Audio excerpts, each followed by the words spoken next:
From the BiffNet Studios World Headquarters in Spring, Texas, it's Barry on Deck, hosted by former ESPN Houston radio host and stand-up comedian Barry Laminack, starring Oliver the Cat. Written by Barry Laminack, produced by Barry Laminack, directed by, you guessed it, Barry Laminack. Featuring sports, entertainment, special guests, film sessions, and some drinking. Okay, a lot of drinking. Viewer discretion is advised. And now, here's your host, Barry Laminack. What's up, you damn dirty deckheads? Welcome to Barry on Deck. I am your host, Barry Laminack.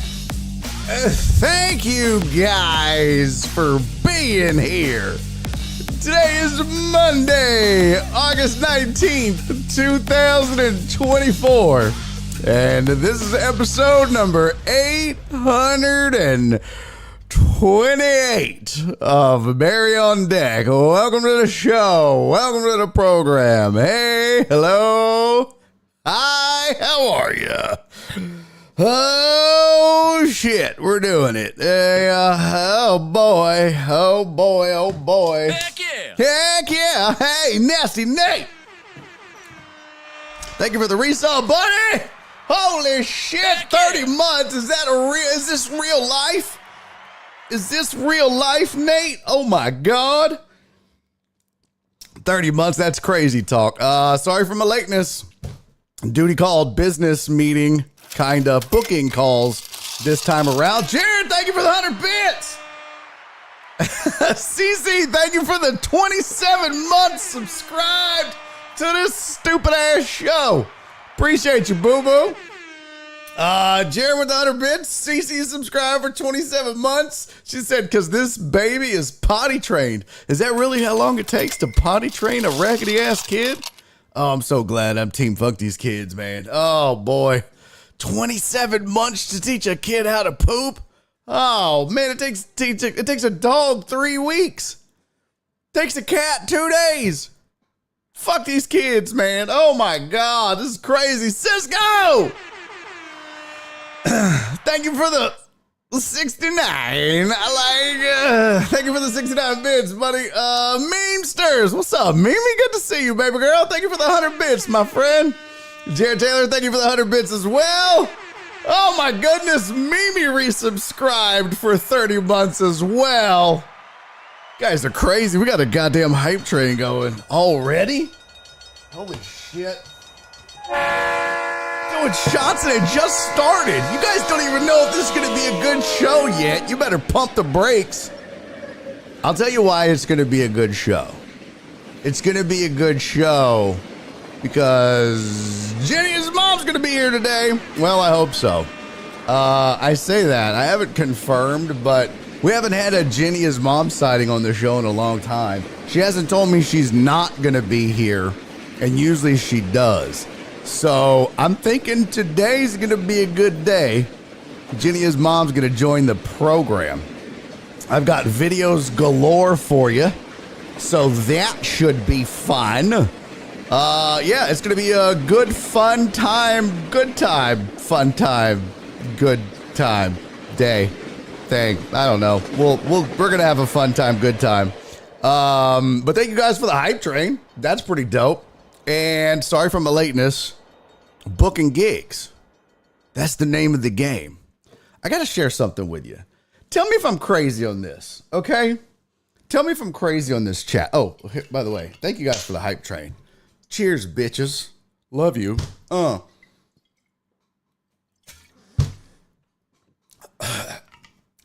good.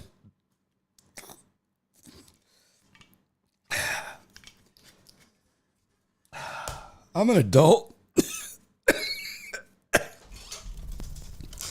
Shit, I don't do that enough. I got to get my mojo back. Boy, I used to be able to handle this shit.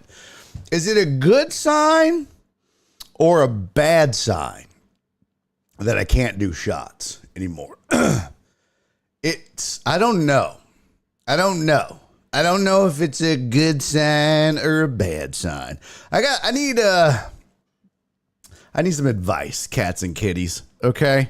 And I'm dead ass serious. I don't want any bullshit from anyone. That includes me. That needs to be a drop. Anybody know where that's from? Everybody ever watched Jack Rebney, the angriest man in America? Anybody ever remember that video? Winnebago Man? Oh my God. Just the best video ever. I don't want any more bullshit from anyone. That includes me. Heartthrob! Heartthrob Rob. Thank you, buddy. No gag reflex? Okay. That's Jesus. Heartthrob said, afternoon fam, just paid $2.55 for gas. It's a good Monday. Yeah, baby. Damn, Dre said, I need some advice. All you holes and poles. Jesus, man. Mimi, what's up? All right, here's the advice I need. Heartthrob, resubscribe. Let's go. 29 months. Appreciate you, fam. Level 1 hype train completed. Toot, toot, bitches. You know, I found the hat D-Modded gave me. Rest in peace, D-Modded. Rest in peace, Alan Denson. And then I lost it again. My office is such a mess. Anyone that's ever been to the Casa knows they walk in here and they're like, Jesus Christ, Laminack. Yeah, don't let this little area fool you. All the junk you can't see. It's hidden. Who's seen it? Jared Taylor's seen it. Is Jared here? Jared can vouch. This office is a goddamn disaster zone. I am as much of a germaphobe as I am a huge pack rat. And when it comes to like my workspace, Jared said it looks like a garage sale. 100%. I've got like merch boxes and shirts and travel shit and like oh God. It's just because what I'll do is I'll just grab shit for the road and I never put shit back. I don't. It's crazy. Yeah, it's wild. Crazy. Rest of the house, nice and clean. Office, pigsty. Huge pigsty. Anyways, focus. So, I had this guy email me about a gig, right? Back in April. And if you're watching, dude, change the channel.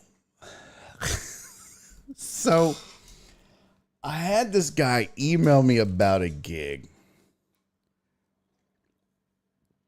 And he was like, hey, man, want to book you for a show. Oh, shush it, Jenny's mom. Jenny's mom said, kind of like your bedroom looked in high school. Hey, no one asked you. You'll have your time when you join this show, all right? Until then, zip it.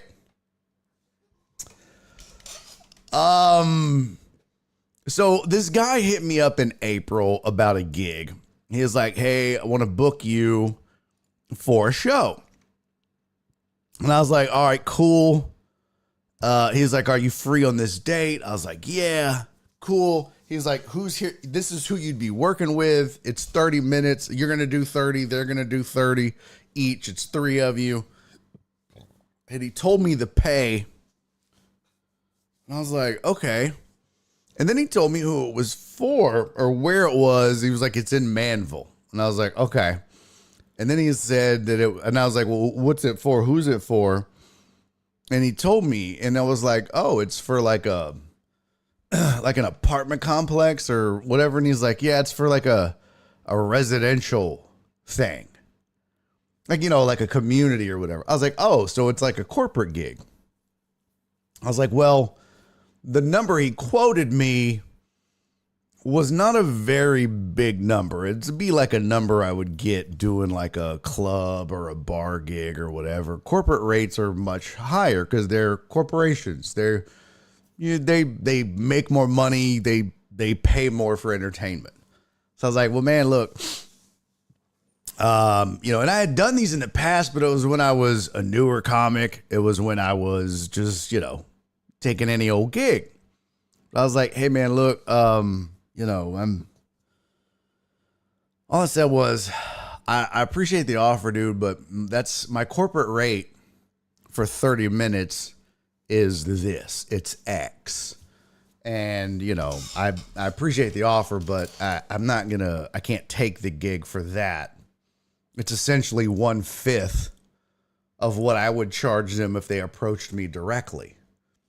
So I'm not going to take the gig. No, thank you. He's like, well, it's not really corporate. It's a residential thing. I was like, yeah, but it's still a corporation. You know what I mean? Like, it's still a corporation. It's still a corporation that's paying you. So yeah, no thanks. He's like, okay. And I was like, I could recommend somebody for you, but I'm not going to do it. He's like, okay. That was back in April, right? So fast forward to now, and out of nowhere, he hits me up. He's like, hey, man, you free August 23rd for a gig in Manville? Now, I'm not really thinking. And I was just like, yeah. He's like, cool. They want you and another comic. Do you know a third comic that could do the gig? And I was like, well, what are you looking for? And they told me, and I was, we discussed it, and I helped them find. I was like, yeah, it'd be this, it'd be that. And we ended up, I ended up helping him, with the comic. And I was like, yeah, do this, do that. I recommended to somebody. Okay, cool. So then he sends me the itinerary, and I really, to my own stupidity, I didn't ask, well, who is it?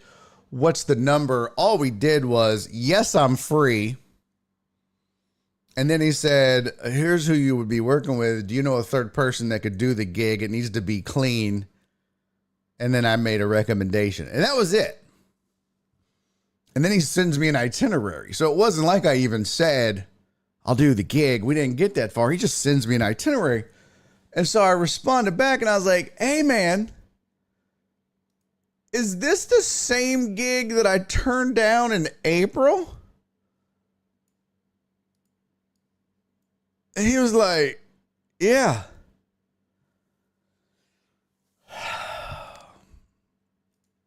And it's for basically 1.5 times what he had offered me before. So it's still not my rate. Not even close. And I was just like, bro, this is not.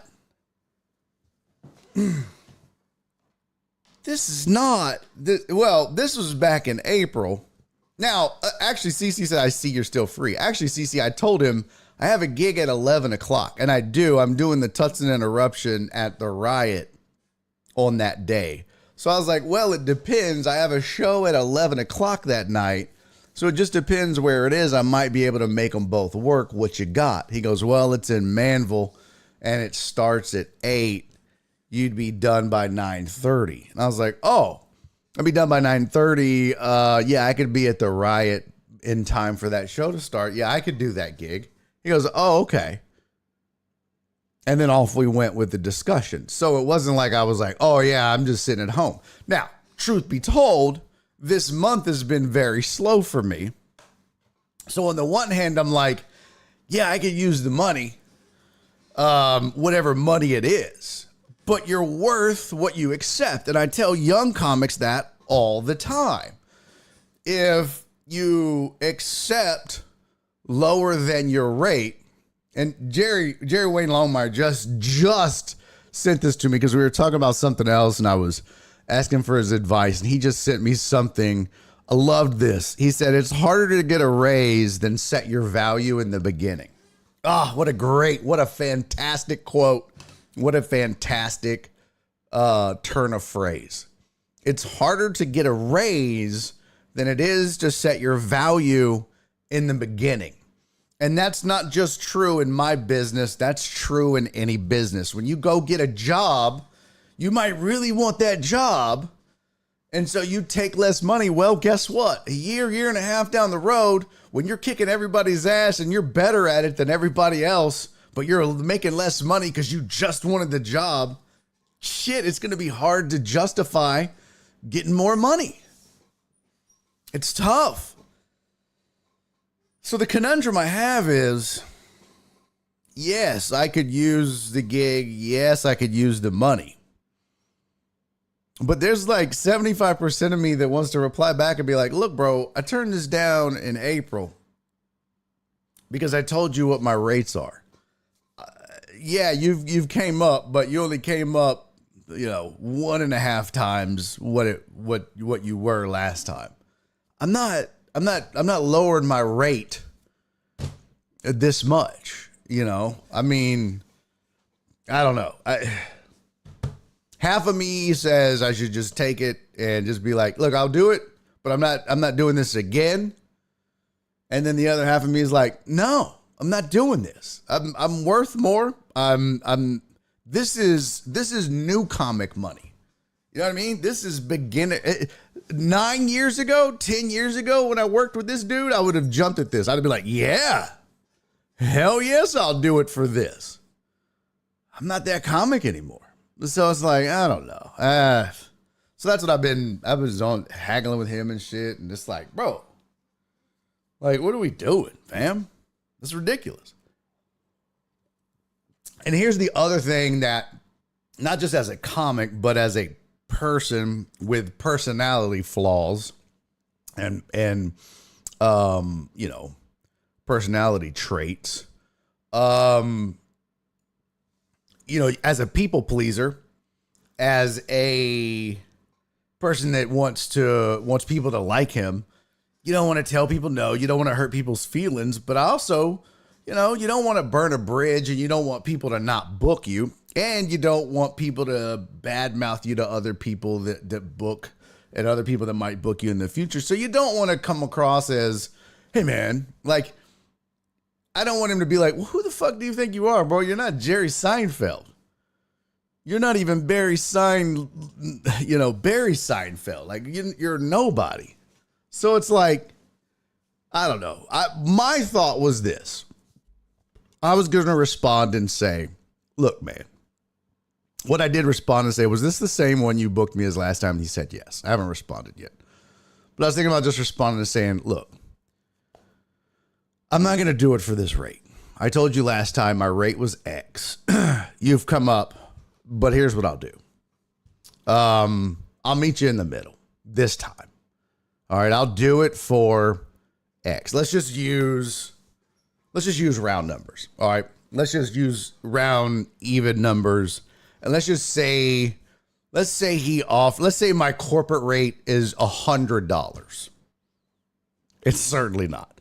Let's say that my corporate rate is $100 and he's offering me $10. And then he came back and offered me $20.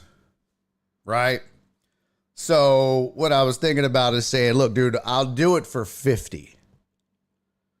But that's it. I mean, I'm not going to do it. That's it. I'll do it for $50 this time, but I'm not going to do it for anything less than that. So yeah, it's one of those things, man. That's this business, and people are, I don't know, bookers are grimy like that too, because I'm like, well, how much are you making on this, bro? Because they make, I'm like, I know you're probably making as much as you're paying us, for sure. Yeah, see, AJB said, don't do it. That guy's trying to play you. I kind of feel like that, bro.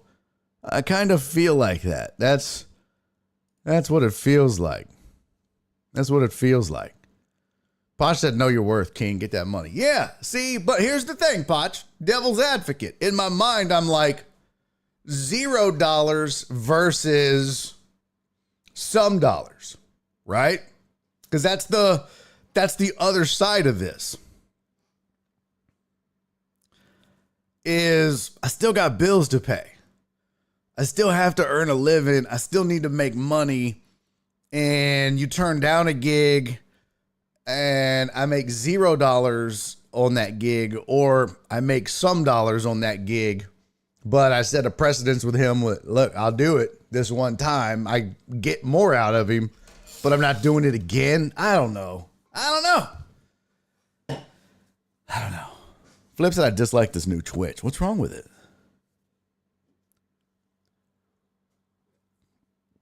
Yeah, see, that's the thing. Probably not. Potch said, will this gig lead to more gigs? That's the only way it's worth it.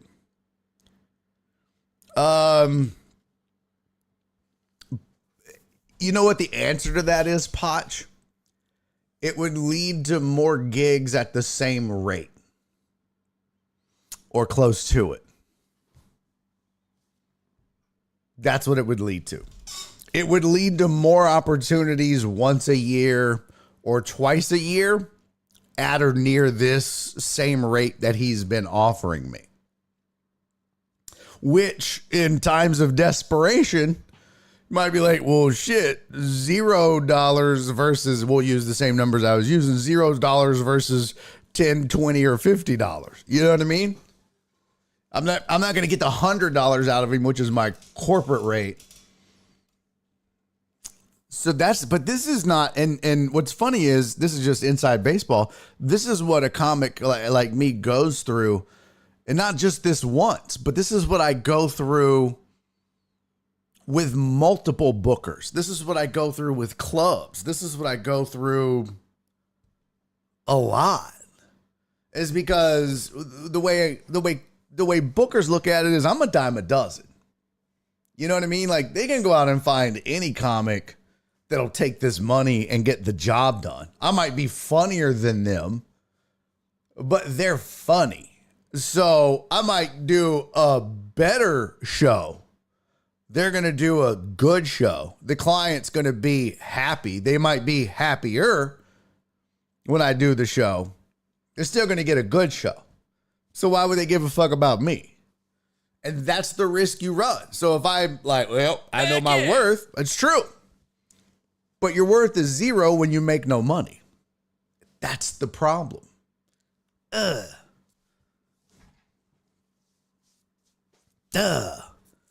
Because I know this. I know my worth is what I accept. I say that all the time.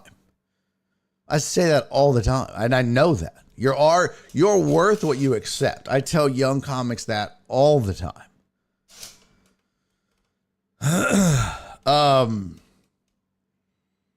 But there's also that balance, you know? How much are you worth if you're a comic that's like, we'll use my numbers, right? Think about this, chat. Think about this. If I'm a comic that says, I'm a really good comic, because I think I am. I'm a really good comic. But if I'm a really good comic that sits at home because no one's willing to pay me what I want, am I really worth that?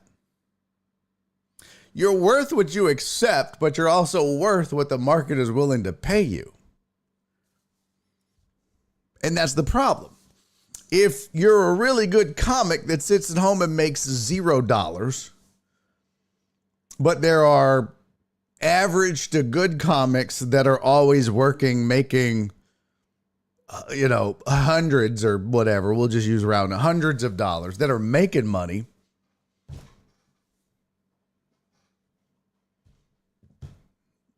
What's the difference?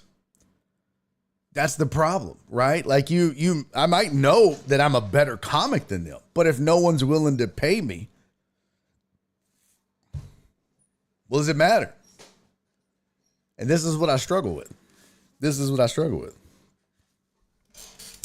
Walt said, first thing I think about is net profit. then is the business relationship worth the discount on future earnings at the regular rate or better? If not, I'd use him only when I'm in need like he used me. Yeah, and that's kind of where I'm at, right? It's like, this is a slow month, so I might use him. But in a busy month, I'd be like, nah, fam, I don't need you. And that's kind of my thought right now, Walt, is like August is a very slow month. Coming into August, I had 2 gigs booked, 2 nights out of 4 weekends. I had 2 booked gigs. That's nothing, man. Nothing. So it was like, I mean, I've booked a few since then, but it was like, oof, this will help. And so that's kind of how I'm thinking, like, yeah, okay, if I can negotiate him up a little bit, get a little more money out of it, and then just use it as when he comes to calling again, be like, nah, I'm busy, or this month has been good enough. I don't have to take that money. That's kind of the trade-off. You know what I mean?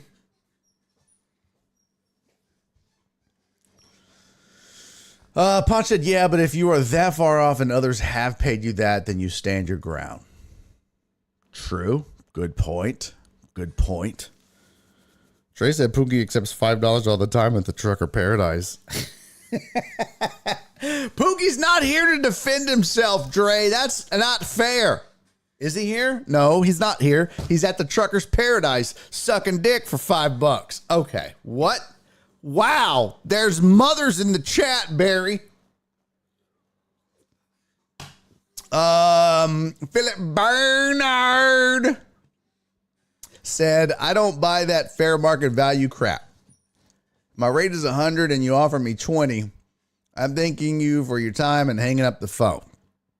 Now, if you hit me with 75 or 80, we can negotiate. But don't intentionally lowball me just to get me on the cheap. Now, here's the thing. I don't think that he's lowballing me to get me on the cheap. Okay? Here's what, in his defense, and I'm not defending him, the last time I worked with him was years ago. That's what I accepted. But back then I was a younger, newer, less experienced comic that didn't have a dry bar special, that, wasn't a headliner, that wasn't touring as much, that was newer, greener. I mean, I've advanced in my career. So back then I was taking it because I was a different comic. It's like anything, right? You get a guy on the way up and you're going to pay less for that guy than when they become seasoned. Yeah, CC, that's what I'm talking about. Now I'm hot, hoes all on me. Back then, hoes didn't want me. Now I'm hot, hoes all on me. It's kind of true. You know what I mean? Like, now I'm good. Now I headline, I have a dry bar special. And it's like, oh, now you want me for cheap. And it's really not even that. I think he's just like, I'm one of the comics in the area that he knows is good, reliable, funny, can work clean, can do the job, and he's worked with in the past. And has accepted that money, so he's reached out. But I think that the client wants me. And they, I think they've seen my dry bar special, and so I don't know. I think what I'm going to do is I'm just going to hit him back and be like using the numbers we use. I'm just going to say, hey, look, fam, here's the thing. We've talked about it. I'm not going to do it at the $10. I've told you what my rate is. Here's what I'll do it for. This time I'll do it for somewhere in the middle or slightly above what you offered. Flip said full price. Flip, is it better to make some or none? I might ask you that. You got bills to pay, Flip. Is it better to make some money or none money? It's like what Walt said.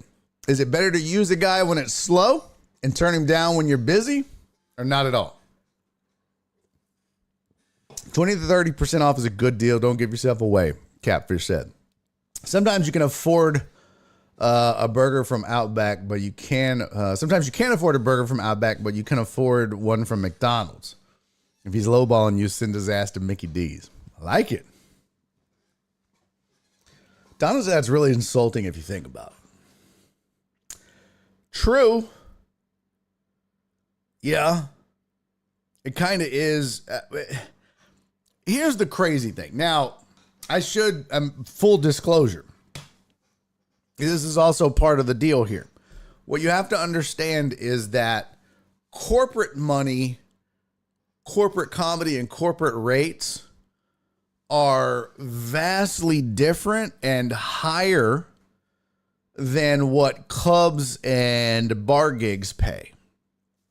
So the money he's offering me is actually in line with what I would make if I was working at the Improv, which is wild, which is also part of the conundrum that I have. If I were to go do one show at the Improv, I would make just as much money doing his show. And so that's also what I wrestle with, is it's like, well, I would let the Improv, but the difference also is a corporate gig, corporate money, corporate funds. I also can't sell merch at a corporate gig where I can sell merch at the Improv and make an extra $200, $300, $400. So it's, there's a lot to it. There's a lot of other factors, but I've already told him what my rate is for corporate gigs. And now I just feel like, what did you just fucking ignore that? Did you just Did you just assume that I would forget we talked? It almost feels like, bro, are you just fucking with me? Like, did you just assume that I'd be like, oh, yeah, that rate I told you in April? Ha! I've since changed that rate. Actually, Dre, what's funny is my corporate rates are based off of distance, my drive. So the way I've structured my corporate rates is anything within a 60-mile drive is a certain rate. And then 61 to whatever is the second tier. And then there's a third tier. And then anything past the third tier is a flight. And so Manville is actually within the first tier. So that's the rate I gave him, was tier 1. So it's actually not that bad. Yeah, Uriel said, I think he was thinking you'd forget, which is wild because it's in the same text message thread. And that's the way I asked him. I was like, is this the same gig that we discussed earlier in this thread? And he goes, yeah. And I just didn't respond because I just wanted him to marinate on that. I'm like, bro, marinate on it. Alex said, yeah, yesterday's prices aren't today's prices. That should be funny. I should be like, yeah, like, okay, going back to my numbers, when I was like, yeah, my corporate rate is $100, I should text him back and be like, yeah, bro, my corporate rate is $120. He'd be like, you said your corporate rate is $100. Yesterday's prices ain't today's prices, bro. Then he'd be really pissed. That's so funny.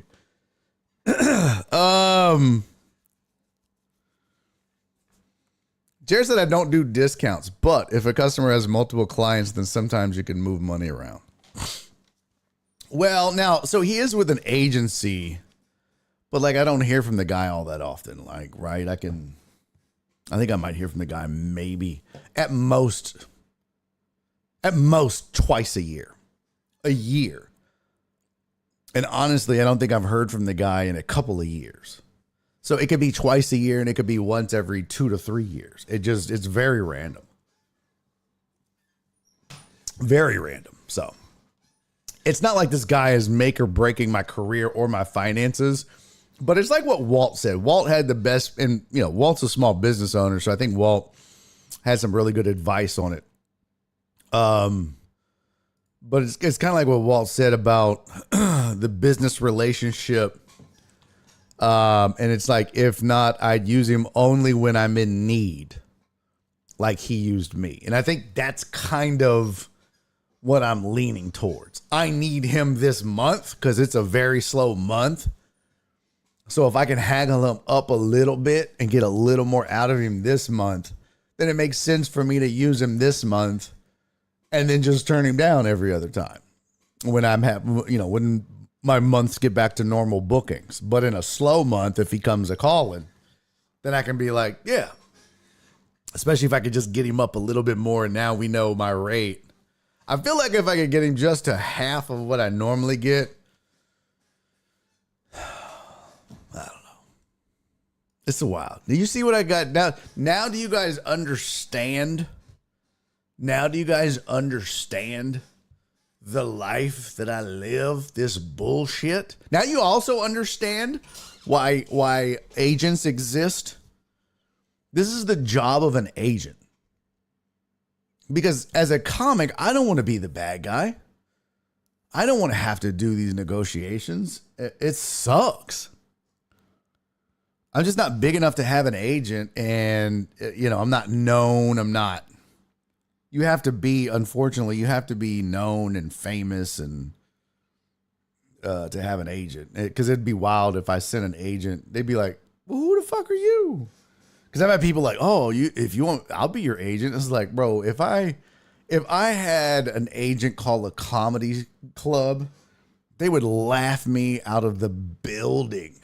Or a manager, they'd be like, who the fuck is this? They would be like, I never heard of it. Who the fuck is that guy? And I would never work there again. It would just be hilarity to them. I mean, you literally have to achieve a massive level of success to even be considered, for them to consider talking to an agent on your behalf. So pretty wild. You're right, Ian. We need to discuss that today. I'm glad you mentioned that. Rudy said, fuck it, go over his head, call the corporation itself. Now that I wouldn't do. That's dirty pool. Yeah, I definitely wouldn't do that. Yeah, Jared said, fuck him if he ain't giving you business full price. McLevin said, what up, Barry? Out of curiosity, when someone hits you up for a gig, do you ever hit them with what's your budget before you say your rate? Every time. That is standard answer. If someone approaches me and says, hey, man, I want to hire you to perform at my wedding. I want to hire you to perform for my company. I want to hire you to perform here, but yeah, I want to hire you to what? Yep. Okay, cool. What's your budget? That's always the standard answer. What is your budget? Because I have rates, I have numbers, but I also, I'm up to negotiate. Because it depends on, as you guys hear. I mean, we've talked about this. There's a ton of factors involved. How far do I have to drive? What's the travel? How long am I performing? What are the circumstances? Who is it? What's it for? Is this for, Halliburton? Is this for 3 people? Is this for my best friend? Is this for family? Is this for a friend of mine? Is this for all of that matters? You know what I mean? Like if my friend is like, hey, will you come do it? Yeah. You know what I mean? Like my little sister wanted me to come do a birthday party for her. And she was like, hey, will you come perform at this birthday party for my best friend? I wasn't, I didn't hit her with what's your budget? I was like, man, I don't really want to work this weekend. She was like, I'll give you $1,000. I was like, sis, I love you, but no, I don't want to work this weekend. She's like, I'll give you $1,500. I was like, boo boo, I love you, but I'm off. And no. She's like, you won't take $1,500 to come tell jokes? I was like, one, I know you're just throwing out a random fucking number. She's like, I will give you $1,000. I was like, yeah, but Nora and I have a date weekend planned, and we've been planning this forever. She goes, I'm going to tell Nora you turned down $1,000. I was like, tell her. She'll tell you that our date night, our date weekend that we've been planning is just as important. She was like, I know. But like, I would never charge her to do a show for her. That's my sister. That's family. Now, if it was like, hey, I want you to come work for my company, come perform at her company, then I would charge her company. I mean, she would have paid me anyway. She would have made me take the money. CC said, what the fuck? Give me your number. I'm funny looking. But like, that's the thing. And so, yeah, the standard answer is what's your budget?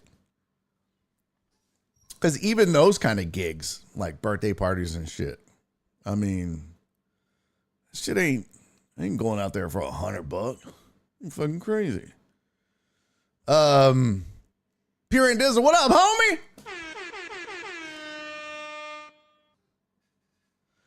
Walt said, I would have went to tell your jokes for $1,000.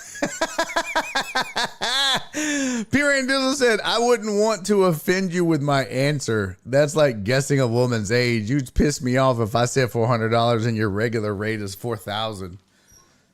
Yeah, right?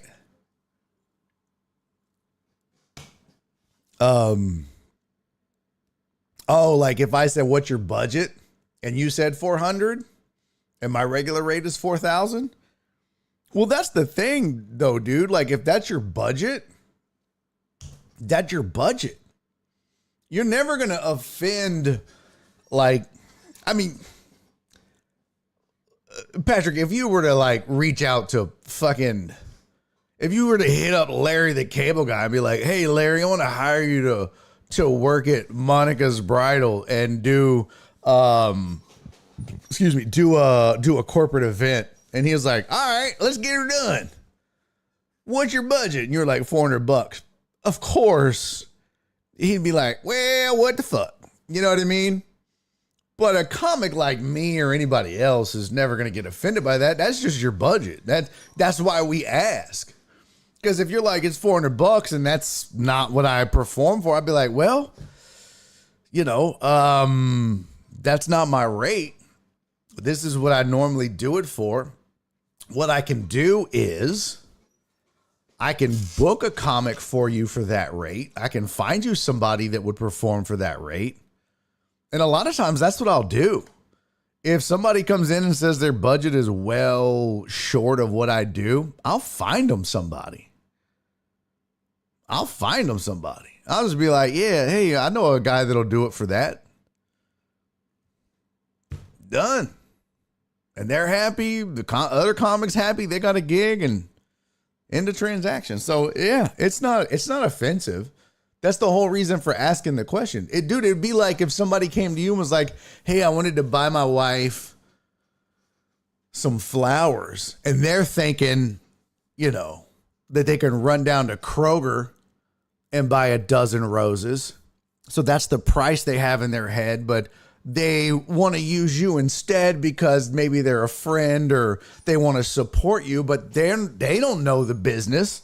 So they're like, hey, how much is, what I want to buy my wife some flowers. And you're like, cool. What do you want to spend? And they're like, I don't know, $12 or do $15. And you're like, well, you should just go to Kroger. No. Okay, you wouldn't find it offensive. You'd just be like, well, brother, we don't really do anything for that. We're a custom, boutique flower shop. This is what we do, and this is what we cost. You'd be like, oh, you wouldn't find it offensive. It's just not what you do. Hey, yo, what up, Papa Bang? Good to see you, pimp. I can't tell if Mina is being sarcastic or a dick. Maybe both. Pierre Dizzle said, I'm having a hard time booking a band for Monica's 40th. Some of these bands are $2,500 and another is $30,000. I have zero clue, and one's not really much better than the other. Yeah, see, that's the thing, man. And you know what's crazy, dude? At the end of the day, like you said, one's not really much better than the other. That's just it. What's the difference between a $2,500 band and a $30,000 band? One's been around longer than the other. One probably has better equipment than the other. One has more references than the other. You know what I mean? Like, is one a better band than the other? Is one better musicians than the other? Does one stay on key and has better pitch? Well, maybe one's just a better businessman and better business person than the other. Better marketing or has a bigger marketing budget. You know what I mean? Like, that's the difference, really. Yeah, that stuff sucks, dude. That stuff sucks. Nonetheless, we're past due, and it's about damn time because she has been patiently waiting, and it has been forever since she has been on this show. And she has, well, I've missed a couple on my end. She couldn't make it last week. So thank you guys for your feedback. And I know she's going to have some advice. She's my oracle. She has given me the best advice, well, my whole life, honestly. And so I can't wait for her to give me her feedback and tell me what she thinks I should do. So, ladies and gentlemen, it's been forever since she's been on this show. I'm glad we're back to it. Joining me like what we should be doing, and I'm glad we're back to it. It's Monday, so that means it's Jenny's mom. Please help me welcome to the show, Jenny's mom, ladies and gentlemen. Mother, how are you? Hello. How are you? I'm good. Sorry about the delay. I wanted to get everybody's feedback and chats in. What do you think I should do, Mom? What do I do? You're the businesswoman. You've been a businesswoman for. I'm in sales. I'm in sales, and I'm in real estate, and a lot of people don't know the value of having a really good real estate agent on their side, and so they'll try to have you come down on your commission or try to take some of your commission or whatever, and you're worth what you think you're worth, and you have to pass those away. To me, you just have to move on to the next guy, because if you start lowering your standards about what you want and what you think your value is, then it's just going to keep going down. So I would pass on it myself. You would pass on it? Well, what if you had no other clients for the month? Would you still pass on it? I would still pass on it. I have better things to do than to go do. For one thing, when you go to work for someone and they're paying you less than what you're worth, there's a little bit of resentment, and you really don't enjoy it the way that you enjoy it. And it's not really it should be a two-way street. You're providing a valuable service, and you ought to get paid for it, for what you're worth. And so once you have that attitude about it, you tend to draw the people that think you're worth it towards you, and the ones that don't think you're worth it, they don't come around. So that's just what I would do. True. That's what I would do. Yeah. Stick to my guns. You'll find something to do, I'm sure, that would be just as worthwhile than taking a gig for less money than you're worth. Yeah, I have a gig that night. I mean, it's not a high paying gig, but it's a good stage time. It'll be a good video. It'll have some different, good benefits, but, yeah, I don't know. I guess I just look at it as I'm so nearsighted on, well, think about all your costs, Barry. Think about your gas there. What is your time worth? What is your time worth per hour? And don't diminish that. I mean, that's a slippery slope. Don't do it. Okay, I'm texting him right now. My mom said. My mom said, "Don't you do it? Fuck yourself." No, your mom would never say that. Frank, my mom said, "Go fuck yourself." Tell her, Mom. Barry. No, Mom, his name's Frank. Tell him, go fuck yourself. No, I don't say that. I don't talk like that. Damn it. I'll leave that up to you. What have you been up to, Mother? It's been forever since the deckheads have gotten to chit chat with you. What have you, really? Well, I've been working a lot, and I've been trying to figure out these new rules about working with clients in the real estate industry. I'm sure y'all have all heard about it. And it's just got everybody kind of trying to figure out what you're supposed to do and how you're supposed to do it and what forms you're supposed to fill out and what you can say and what you can't say. Been a little stressful. what are the new rules? Well, the new rules are that you can't, on MLS, you cannot offer out to pay the other co-oping broker a certain amount of commission. You can't mention commission on MLS anymore.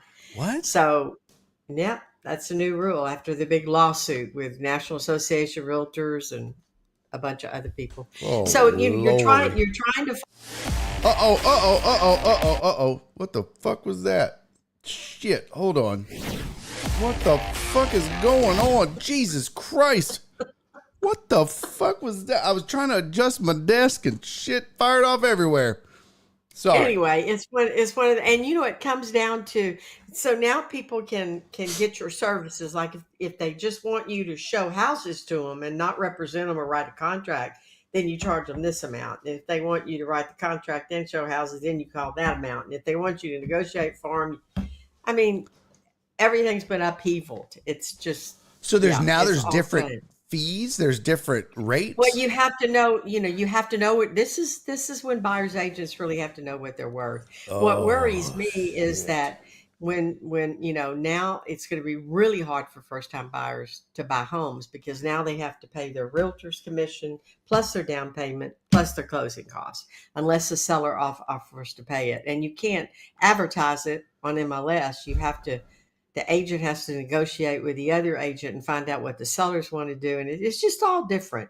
It'll all come out in the wash, just like it did, in the 90s when buyers didn't have representation and then they did and everybody freaked out. So, but it's just been kind of a trying week. And it's really it's funny you were talking about this today because it really starts making you realize, well, what am I worth? I mean, I do a lot more than people even know. And the job is not easy. And so you have to really think about that. And you have to decide, well, am I going to work for nothing or am I going to work what I'm worth? I know what I'm worth. I've been doing this a long time. Shit. You're one of the best in the business. Don said, do tell I'm the loan auditor and I don't know. Skiggity Big said one of our partners is NAR. It's a clusterfuck. I don't understand it. It's a mess. Robert Likes Beer said, I just want interest rates to go down. I think they're headed in that direction. They are. They came down a little bit. I got some new rates this morning. They have come down some, but not enough to stimulate the market. And you've still got, sellers that are still living in the past and they're not with the market and they think their properties are worth more than they are. And it's a mess right now. We have a really, really tough market right now. And anybody in the business, you said somebody was a loan officer? Yeah, Donna. Well, she's the loan auditor. Oh, auditor. Yeah, it's a mess right now. Really is. But everybody's trying to feel their way. And the thing is, everybody's trying to do it right. We're trying not to say the wrong things. We're trying to have the right forms. We're trying to do it in the right sequence, but it's been a little nerve-wracking. And of all the times I've been so busy the last 2 weeks with all these clients you had to have it all figured out because on August the 16th, that was the date that everything changed. So it's like, oh really? My God, it's August 16th. Well, that sucks. Am I ready? Because you know what? Hey, by the way, I'm sorry, Terrence, I missed it. Thank you for resubscribing for 18 months, Terrence. Way to go, Terrence. Much appreciated, homie. Well, it really sucks, Mom, because fantasy football is right around the corner. I know. Jen asked me if I was going to Are participate. you prepared? Are you ready? Of course. I've been doing my research. Have you? Of course. Hey, I almost beat who last year. Yeah. It was so close in the playoffs. Are you back in? Are you back in? Of course I'm back in. Yeah. Okay. Well, we have filled out, we have filled out 3 leagues already. Am I going to be against you again? Oh, God, I hope not. Oh, I hope so.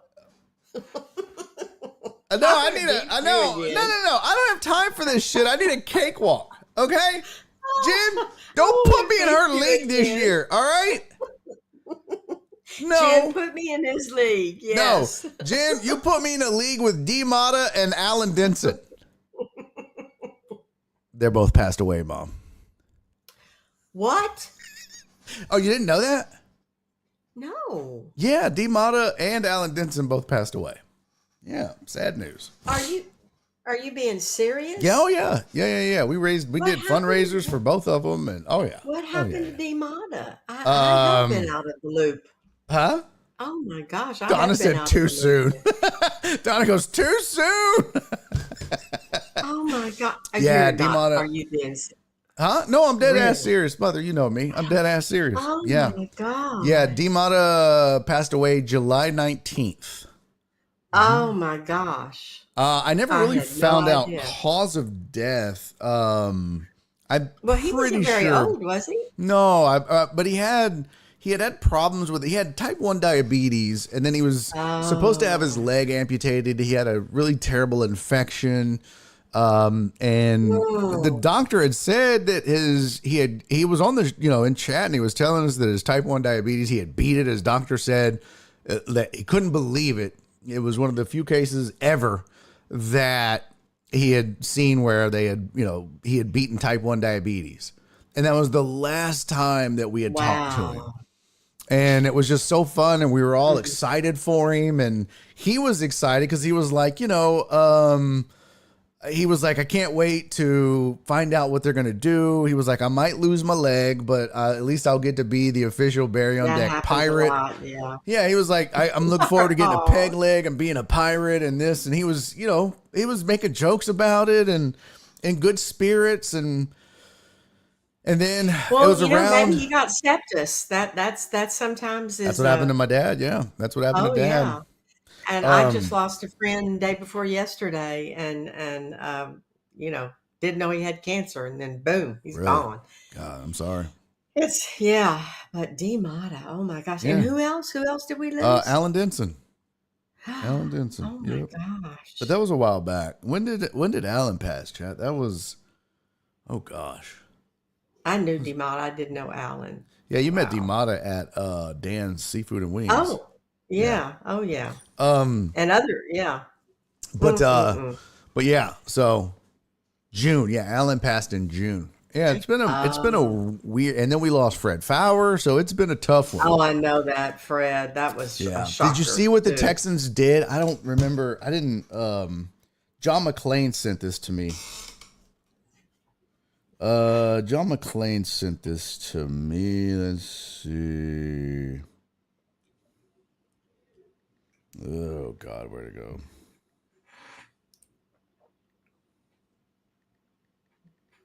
Let's see.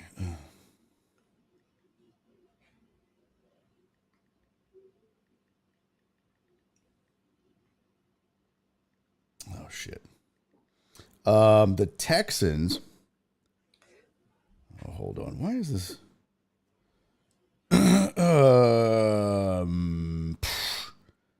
I'll just put it on camera. I was going to try to put it.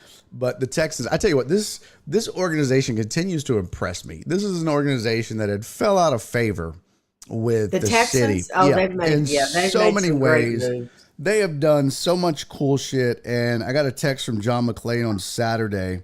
When he got to the press box, the Texans had set up a memorial area for 3 people that had passed away. 2 of them, one being in the middle there, if it'll focus, you can't really see it, but one of them was former columnist Ken Hoffman. Oh, I know. And then the other one, really classy move, was for Fred Fowler. Yeah.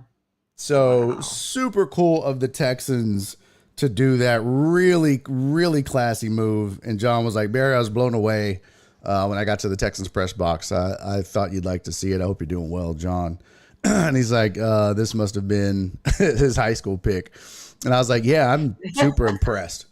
They continue to impress me. He's like, me too. Like I wasn't expecting that, but what an amazing and thoughtful. And Yeah, and they've been the owners have really been out there with the fan base. They've really made an effort to embrace that fan base again and get involved and let people know how much they care and that they understand that people were frustrated and all that. I've heard them on a couple talk shows, and they're been just wonderful about it. I think everybody's excited. I am.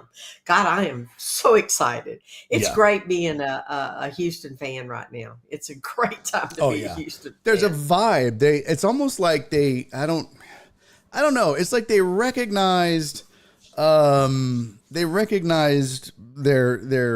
PR issues, right? Their public relations problems. They recognized Yes, they the recognize, and they and they've recognize that they corrected got it. away from what mattered. What was really important. They got away from that, and of Well, course, we won't I mention don't the know names that who's drug them away from that. But I don't know who's running things. I don't know who's telling them what to do, but whoever's in charge, and everyone's giving Hannah a ton of credit, and maybe that's who it is. Hannah But and Cal are listening to somebody, or oh them, yeah, or if it's Hannah Hannah, was. if it's a good PR team, I don't know who it is, but whoever it is doing an amazing job because man, they have been Spot on. yeah. It seems like I everything was they've done has been perfect.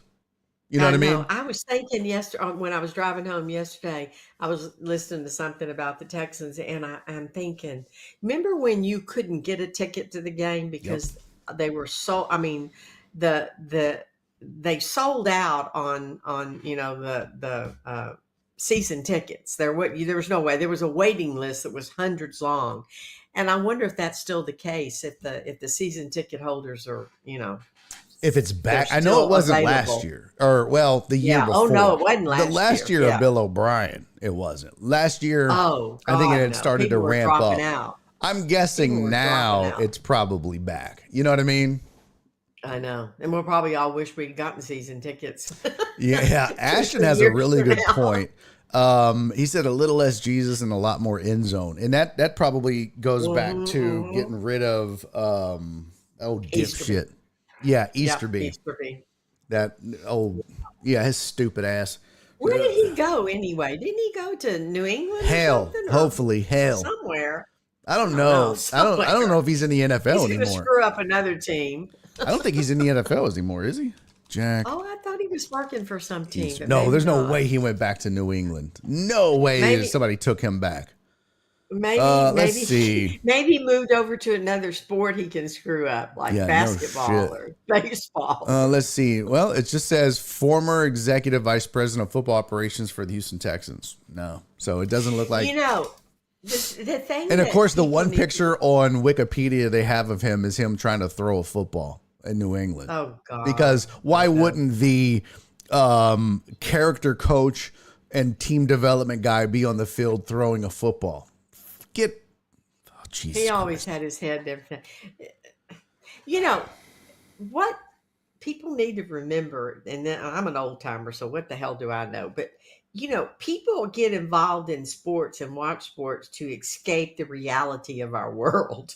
I Yeah. mean, Yeah, really. exactly. We don't want to talk politics. We don't want to talk religion. We don't want to talk, we just want to watch sports, have a good time, root for our team, and we don't need all that. Yep. It's yeah. That's it. And bringing even, and I'm saying the players bringing the politics in, all of them, just leave it at the door. We're here to watch sports Yep. and football and basketball and baseball.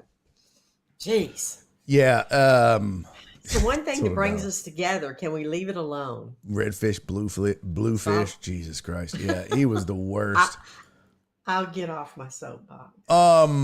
We Tony the Handsome said we used to call him Simple Cal. Now he's cool and a man of the people like Renato. Yeah, really. he was on stage shotgunning beers and shit like that. I'll tell you what, man. I don't know. He's having fun. He really is having fun. Name It's not another put owner on. that's out there doing what he's doing, right? I With know. the And sunglasses and he's throwing up the H and he's yeah. shotgunning beers. And That's they're what they're He's having That's fun what's doing it. fun. Yeah. Yeah, and he's having fun, and he's going on these sports talk show, and he being himself and just down to earth and having a good time. I've been totally impressed. I didn't even have to burn my Texan jersey. So Speaking of, of jerseys. Nora was on my ass, just so you know. Just so you know, Nora's got your back, Mom. I love Nora. I knew she would. She was like, did you ever get your mother that jersey? I was like, okay, first of all, mind your business. Stay out of family things. She was like, no, excuse me? leave her alone. She was like, did you ever get your mom that jersey? I was like, we're waiting on Battle Red Day. And if they don't come out with a Tankdale Battle Red Day jersey, I'm going to get her whatever they have. She was like, okay, I just wanted to make sure. I was like, calm down. Yeah, shit. Calm down. Oh, Lord. So I said, is there another owner out there that's shotgunning beers? And Total Dallas said, Jerry Jones has every day. Excuse me. Yeah, I doubt that. He's shotgunning. Jerry Jones is a character. Remember He's when he said shotgunning no Metamucil urgency? with his old ass. Yeah. What? Oh, hey, don't watch it with the old jokes. Oh, okay? Mother, let me Just tell you telling something. Let me tell you What? something, Mom. Don't worry. You see that? Uh-oh. You know what that What is? is it? What? A tattoo? No, it's not a tattoo. Do you know what that Does it is? say mom? What is it? That is a what do they call those? How do you Smallpox pronounce vaccination? it? Okay, you know what? Your time is up. Oh, I'm moving back in time. What the hell is it? Tell me. A salon pause patch for my shoulder. A what? A salon pause? Is that how you could pronounce What's that? Oh, I have those for my back. God, you are old. We buy stock in that company. Yeah. That's where I'm This at morning- now.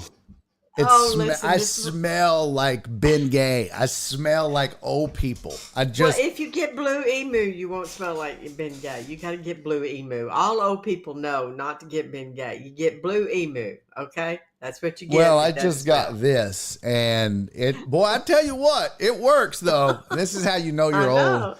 I tell you what, this and half of my conversations are about the weather. I know. That's the old weather people and your- shit. I was swimming laps this morning. I go swim and I do laps about 2 or 3 times a week. And I was huffing and puffing. I was trying to get to 45 minutes and I was swimming. And my crooked finger, I hit the side of the pool. I thought I was going to drown. Oh. It hurt so bad. And I thought, here I'm thinking I'm so cool doing these laps. And really, I'm just old. I got this bummed up hand. And I'm the only one in the pool, and there's 3 lifeguards. So I felt really safe. Wow, 3 lifeguards? You know that new Hokum in Yeah. our neighborhood, that new YMCA? I go there in the mornings and I swim laps, and I'm Good the for only you. one there. And I'm like, they're like, oh gosh, she's back. Maybe we really better watch her. Good for And you, then I hit my Mom. hand. I thought I was going to drown. What, you get up in the morning and go? Yeah, before it gets too hot. Good for I you. swim 35 minutes back and forth, back and forth. back and forth. Okay. Look Different at you. strokes. I don't do freestyle the whole time. I'd die. I'd probably drown in the middle of the pool. But Little doggy paddle. Yo, what up, Bookachu? Good to see you, buddy. no, I do side stroke, and then I do backstroke, and then I do Okay. breaststroke, and then I do Okay. freestyle, and mix it up. I got Rest you. a little bit. Get at the end, and then I. Oh, that's a good point. Ash just said Jim Irsay definitely turned up. Yeah. Jim Irsay's out there doing coke. Yeah, Oh God! that's true. Oh, let's hope ours don't do that. Yeah. No, I don't think Cal McNair would do coke. No, I don't. He doesn't think seem like an owner that would do coke. I think Hannah would whoop him up if he did that. Oh, yeah, for sure. I really like her. I Oh. like her. She's so down to earth. He would definitely pop. PB Dub said he would pop Molly. Now, he would definitely do some ecstasy. Cal would definitely do Oh X. God, he would not. Mom, Cal would do X for sure. No, He dude, would do shame Cal, on mother. you. Have you not? Cal was shotgunning beers at a country concert. You can't he tell might me do that, Cal but- McNair wouldn't be at a rave with some glow sticks doing X like, fuck, man, this is great. he That would be Cal 100%. No, he 100%. wouldn't. He's the new Cal McNair. Oh, Lord, Barry. I'm telling you. I'm telling you. He would. You're bad. No, Barry hurt his shoulder doing solo happy time. Oh, shut up, Ashton. My mom is here. That's disgusting. Yes. That is so gross. And I'm left-handed. So fuck off. Wrong shoulder. Yeah, wrong shoulder, dumbass. Oh, my goodness. As I said, Barry, lawn talk 100% counts as old people conversations, even though I love it. Yeah. Oh, yeah. Lawn talk. That's right. That's right. Lawn. That's See, and I true. was going to share lawn talk with you guys. I got a bunch of good tips, but now you can all jump up my butt and fight for air. I'm not giving you none of it. Hey, you know where I went yesterday? Where? I went to a 55 plus God. resort Hold, in let me Conroe and pause, checked it out. Pause. Oh, do you It know was how so old I neat. feel that I'm 5 years from that? Jesus Christ. I'm almost in the plus category. I'm telling you, I walked in and those people were having fun. They had a swimming pool, a lap pool, hot tubs, pool tables, game rooms. They met us at the door and they showed us all their apartments. And I'm like, wow, this is a fun Are you thinking about place. living there? Well, it is, yeah. Really? I'm tired of doing yard work. I'm tired of cleaning the big house. And I don't know. We're just kind of looking around. We hadn't decided what we're going to do. Oh, that's cool. Hey, Book of Chew. Kiss my ass. Kiss. He goes, wait, you're 50? Kiss my I know. I can't believe I have a child. entire ass. Yeah, my baby's 50. Mm. He said, I thought you were 35. Okay, you're back in. Oh, well, okay. You're back That in. means I must be 60. All right, let's slow down. Let's slow down, Jenny. Let's slow down. Let's slow Well, it down. if you're 30, I Well, can't be more than 35. 55. He said 35. Oh, 35, then I'm Yeah. 60. There you Yeah. go. That's true. You had you had me when you were 15. So I did. Oh, that's true. That's right. I forgot about that. see, work with me here, Sure. Mom. She was pregnant with me in junior high, and no, You know we're you're not starting to high look school. old when nobody asks your age anymore. Oh, boy, I'm telling you, the first time I didn't get carded for anything, I was devastated. I was like, "Fuck, I know. really?" People just look at you and they're up there But it's crazy training, 'cause talking. I've always looked young, so I got carded for a I really know. long time. Well, it was nice. It was good.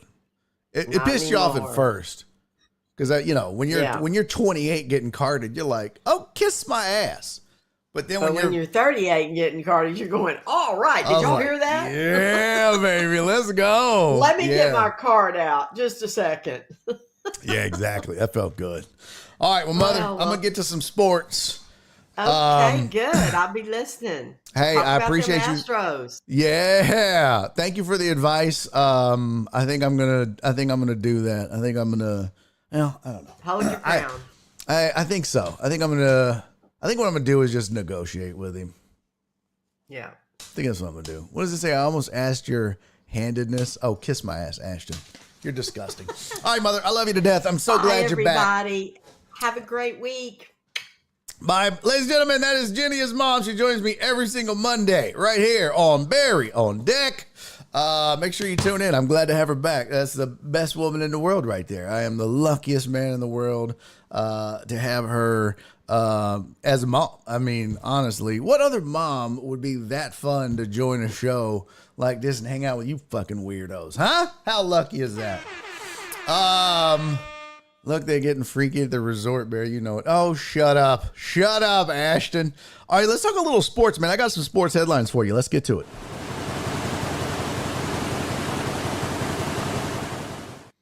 All right, here's ball. What the fuck? I didn't download the slides right. Let me redo this shit real fast. I screwed them up. That's what I get for hurrying. That's what I get for talking shit to Ashton. See, Jesus don't like ugly. I was all ugly to Ashton, and that's what I get. That's what I get for being ugly to him. What the fuck? Okay. In the meantime, let's do this real quick. Did you see where ESPN has fired Robert Griffin III? Kind of shocking. There was a rumor, this wasn't on the headlines, but the rumor of them letting him go was, what they said was, could it have been because he criticized Paul Feinbaum, who was making fun of Florida State for missing the playoffs?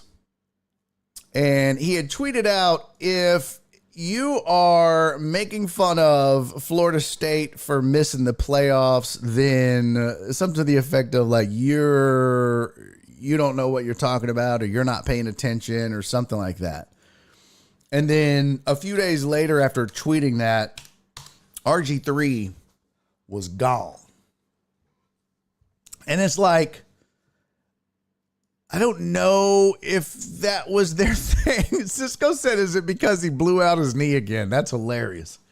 No, it's not because he blew out his knee again, although that's pretty damn hilarious, actually. It is, the timing was very sus.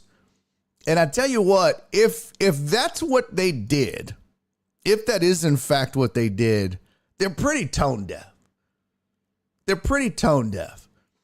Because RG3, whether you liked him or not, he was pretty popular doing what he did. He was pretty crazy. He was starting to really feel himself. He was starting to get into a groove. There was a thing, what was it? Top 5. Let me see if I can find it for you guys. Top 5 RG3 quotes.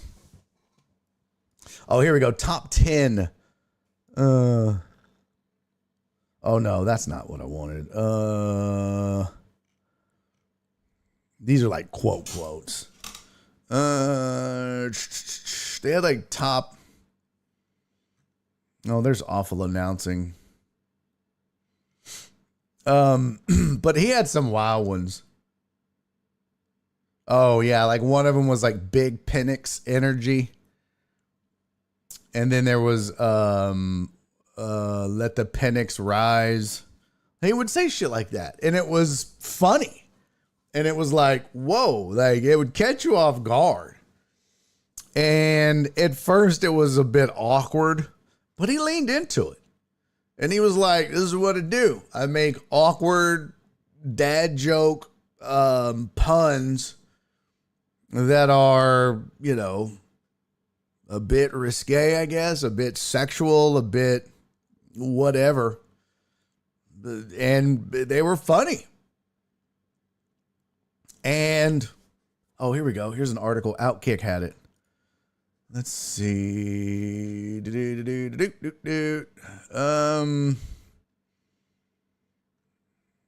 no, they don't have them all. Yeah, they don't have them all. Anyways, I think they screwed up. I think look, this has been a problem with the network, with ESPN. I think it's going to continue to be a problem. I think it's going to continue to be a problem with ESPN. It has been a problem. ESPN is fighting the youth movement. They went out and got Pat McAfee, the show. They added him to College Game Day. But then they have fought this man tooth and nail. You know what I mean? They resist at every turn. They don't like having his show on air. I don't believe there has been a lot of contention between him and the execs. There was a ton of pushback on him coming back to College Game Day. He will be back. But I feel like there was a lot of stuff behind the scenes where they had to move heaven and earth to get him back. He didn't want to come back. A lot of people, a lot of older, I guess, listeners and viewers were, you know, voicing their opinion. And it was certain schools, I guess, and so forth. But even just from his show, the Pat McAfee show, there were, people that didn't support it. Kind of like in the radio markets, local radio, like here. There were people that didn't like the kind of radio, for example, that I was a part of on ESPN 97.5 when love you, CC, you're definitely not oink, sweet thing. Oh my goodness. You're anything but. Come on. Now you're just being picky. Now you're just being silly. Girlfriend, please. But good for you for staying with it.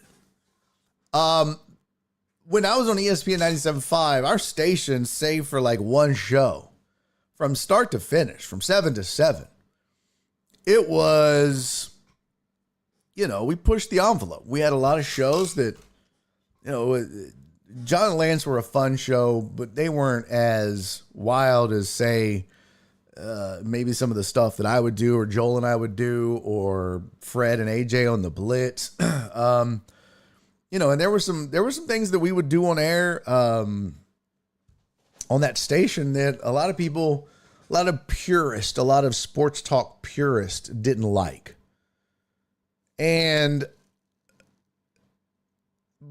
when you look at it, though, there was a reason that the Blitz and The Usual Suspects, which was my show with Joel, there was a reason those two shows were two of the more popular shows in the city, ratings wise, and just people love the shows. You don't even need the ratings to tell you that. People listened. And it was because it wasn't the traditional boring thing. And that's what Pat McAfee brings. That's what RG3 brings. It's different. It's new. It's young. That's true. John and Lance never worked cock 47 times into a single segment. Your boy did.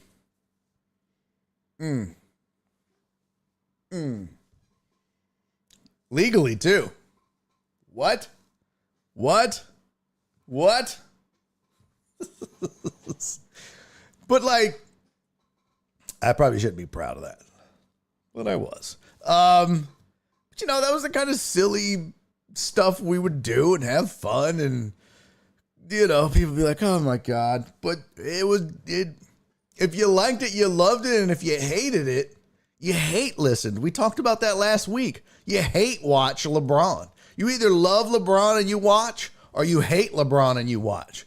Just like you either love Floyd Mayweather Jr. and you watch, or you hate Floyd Mayweather Jr. and you watch. You either love Conor McGregor and you watch, or you hate Conor McGregor and you watch. So you either loved what we did and you listened, or you hated it and you listened. But you listened. And it's the same thing with RG3. You either love him and you listen, or you hate him and you listen so you can see, what is this fool going to say next? What is this crazy man going to do and say next? I don't know why they would do this. If the real reason is Paul Feinbaum, huge fail. Huge fail. Because I'm going to be honest with you, maybe I'm wrong. Maybe I'm wrong. Put a 1 in the chat if you are a Paul Feinbaum fan. Like if you actually tune in to ESPN or any of their coverage because of or for Paul Feinbaum. Like that's the reason you go there, is for what he has to say, what he writes, or what he does. Total Dallas, you're the one. You're like, I love me some Paul Feinbaum. He's the reason that's why you go. That's it. CC, you're a big Paul Feinbaum fan. Okay. Now, I'm not surprised about CC because she's, yeah.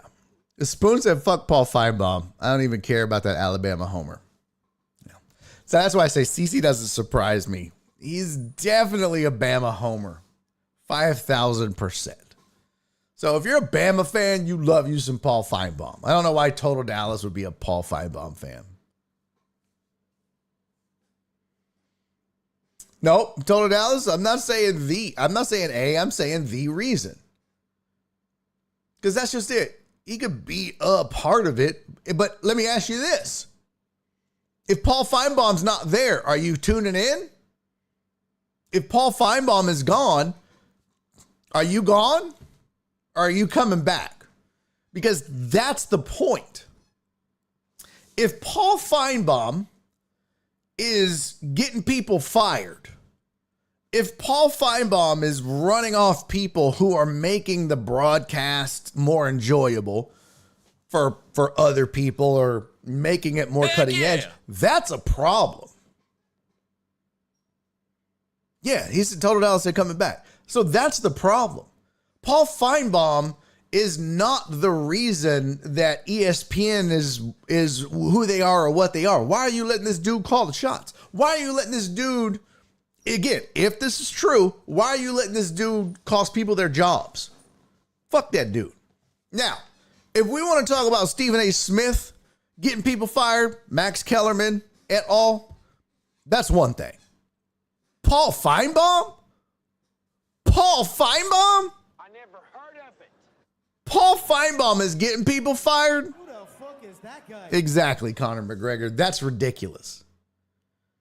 That shit is ridiculous. Stupid.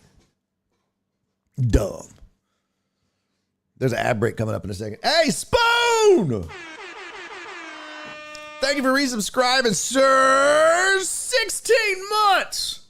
Paul knows so little about football, he's got worse takes than Pete Prisco. Damn. You ain't have to do that man like that, sir. You ain't have to do him like that. Hit him with a Pete Prisco take. Shit. All right, back to our sports headlines. I have fixed them now. They are corrected now. Bad news if you're a Braves fan. Bad news if you're a Braves fan. Let me pull up my all the headlines for you so I can read them for you. Let me get to the page here. There we go. Austin Riley missing 6 to 8 weeks. I'm pulling up the article here for some deets for you. Not great. Fractured hand. He got hit. He got plunked. Let me see what it was. 97-mile-an-hour fastball. Jack Kochanowicz. Coconut. Yeah, whatever. That guy. First inning. MRI confirmed the fracture. He's going to miss 6 to 8 weeks. Knocks him out through the regular season and likely into the playoffs. Should the Braves qualify.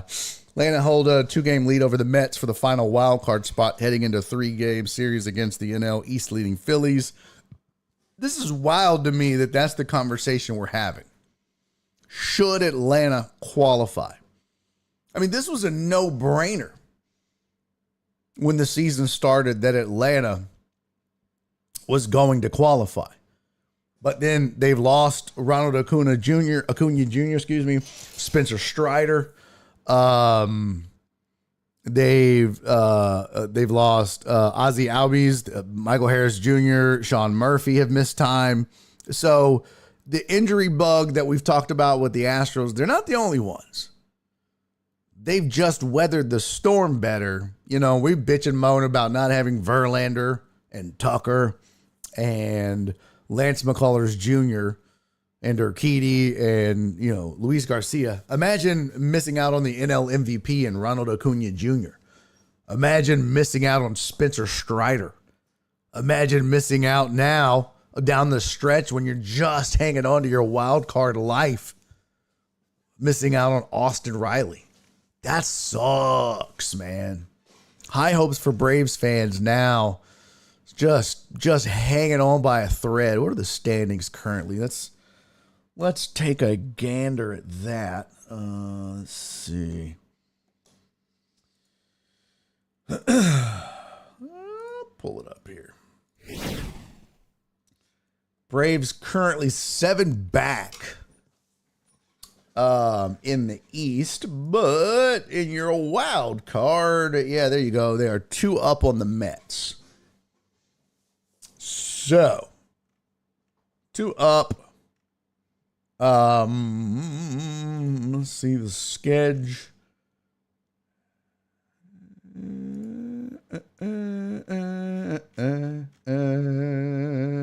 Yeah, and they've got. Oops. There we go. Oh, Cincy game was postponed. Oh, they're going to play that? Oh, they're going to play it 9-9. Okay. So they got Philly starting tomorrow. That should be a fun series. Well, not anymore. So, yeah. Oh, they play the Mets at the end of the season. That could be interesting. What else do they have? Let's see. Oh, wait. I want to duplicate that. Let's see. Duplicate. Let's go back to the standings because I think KC. Yeah, let's see. Nope. I want wild card. There we go. San Diego, Arizona, Atlanta, New Mexico. New York. Let's see. KC. Yep. Miami, Cincinnati. So since he's all but done, Chicago's done. St. Louis probably done. Yeah, I don't think any of those teams are. I mean, wow, since he's a plus 30 and that far back is kind of crazy.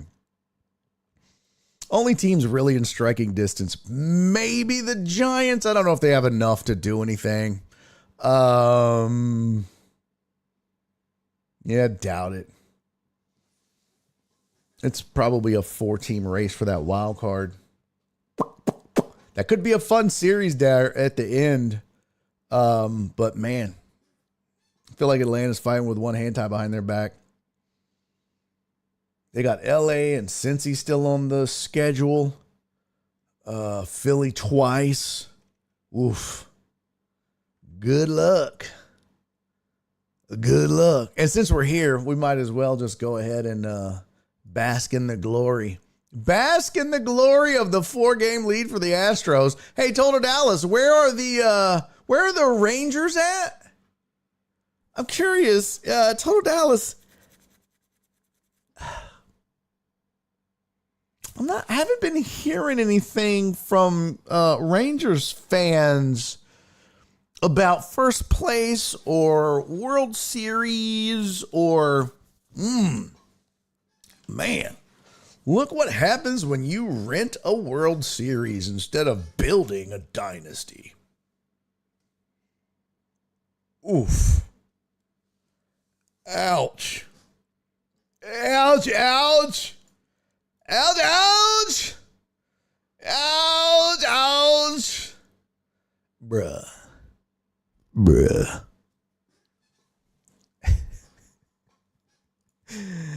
Rangers are 11 back, brosif. What happened? What happened? Seattle now 4 back. Yeesh. That Bruce Bochy magic. That Bruce Bochy magic has run out. Yeah, suck it, nerd. Tight race in the Central. Boy, that East, though. The wild card looking like this. New York, Minnesota, Kansas City, Boston, 3.5 back, Seattle, 5.5 back. Total Dallas moved on from back-to-back to Weedham boys. That's funny. That's funny. That's too funny. Yeah, there's a reason the Giants let him go. Yeah. Well. Good times. What? What? Okay, no, okay. All right, back to our headlines. Let's keep it rolling here, folks. We got shit to do. Colt McCoy retired. No! We already went over the NRA spoon, did we not? I mean, we looked at it. San Diego, Arizona, and Atlanta. I said New York is really the only one left. San Francisco, maybe. I just don't think St. Louis or Chicago or Cincinnati has enough to catch the top three. I mean, it just ain't happening. Atlanta probably going to get caught by the Mets just because they don't have enough. I don't know. What does the Mets schedule look like down the stretch? Is it tougher than the Braves? Let's see. Just an eye test. Baltimore's tough. San Diego's tough. Arizona's tough. White Sox is easy. Boston's tough. Cincinnati's tough. Toronto's easy. Philly's tough. Washington's easy. And, Philly, damn. Atlanta, Milwaukee. Take that back. Man, that's a brutal schedule for the Mets down the stretch. Yeesh. Oh, my God. You saw $3 tickets where? Oh, my gosh. Look at that. $4, $5, $6, $7. Good Lord. Oh, $3, $2 tickets to Baltimore? Good Lord. There's a $2 ticket to Baltimore. Yo, that's crazy. Yo, that's crazy, Podge. Oh, we didn't do it at 2:30. It was just now, Spoony. Just now, Spoony. It was just now. When we were talking about the Braves losing Austin Riley for into the playoffs. If they make the playoffs. If the Braves make the playoffs. There's a big if. Big if, man. Braves faltering, dude. Injuries getting them. It's tough sledding. Tough sledding. Let's look up for Spoon. Let's just for Spoon, just to humor him. Let's see if St. Louis's schedule gives them a shot. Let's just look. Yo, what up, Perry? St. Louis scheduled down the stretch. They just lost 2 or 3 to LA. That ain't going to help. Milwaukee, Minnesota, San Diego, New York, Milwaukee. Damn. Seattle, Cincinnati. God. Toronto's the first easy series that they get. And that's not even that easy, but it's easy. Pittsburgh, Cleveland, Colorado, San Francisco? Damn, Spoon. It's over, baby boo. St. Louis ain't making it. Oh, my God. Bro, that's a brutal schedule. Let me see if I can find MLB remaining strength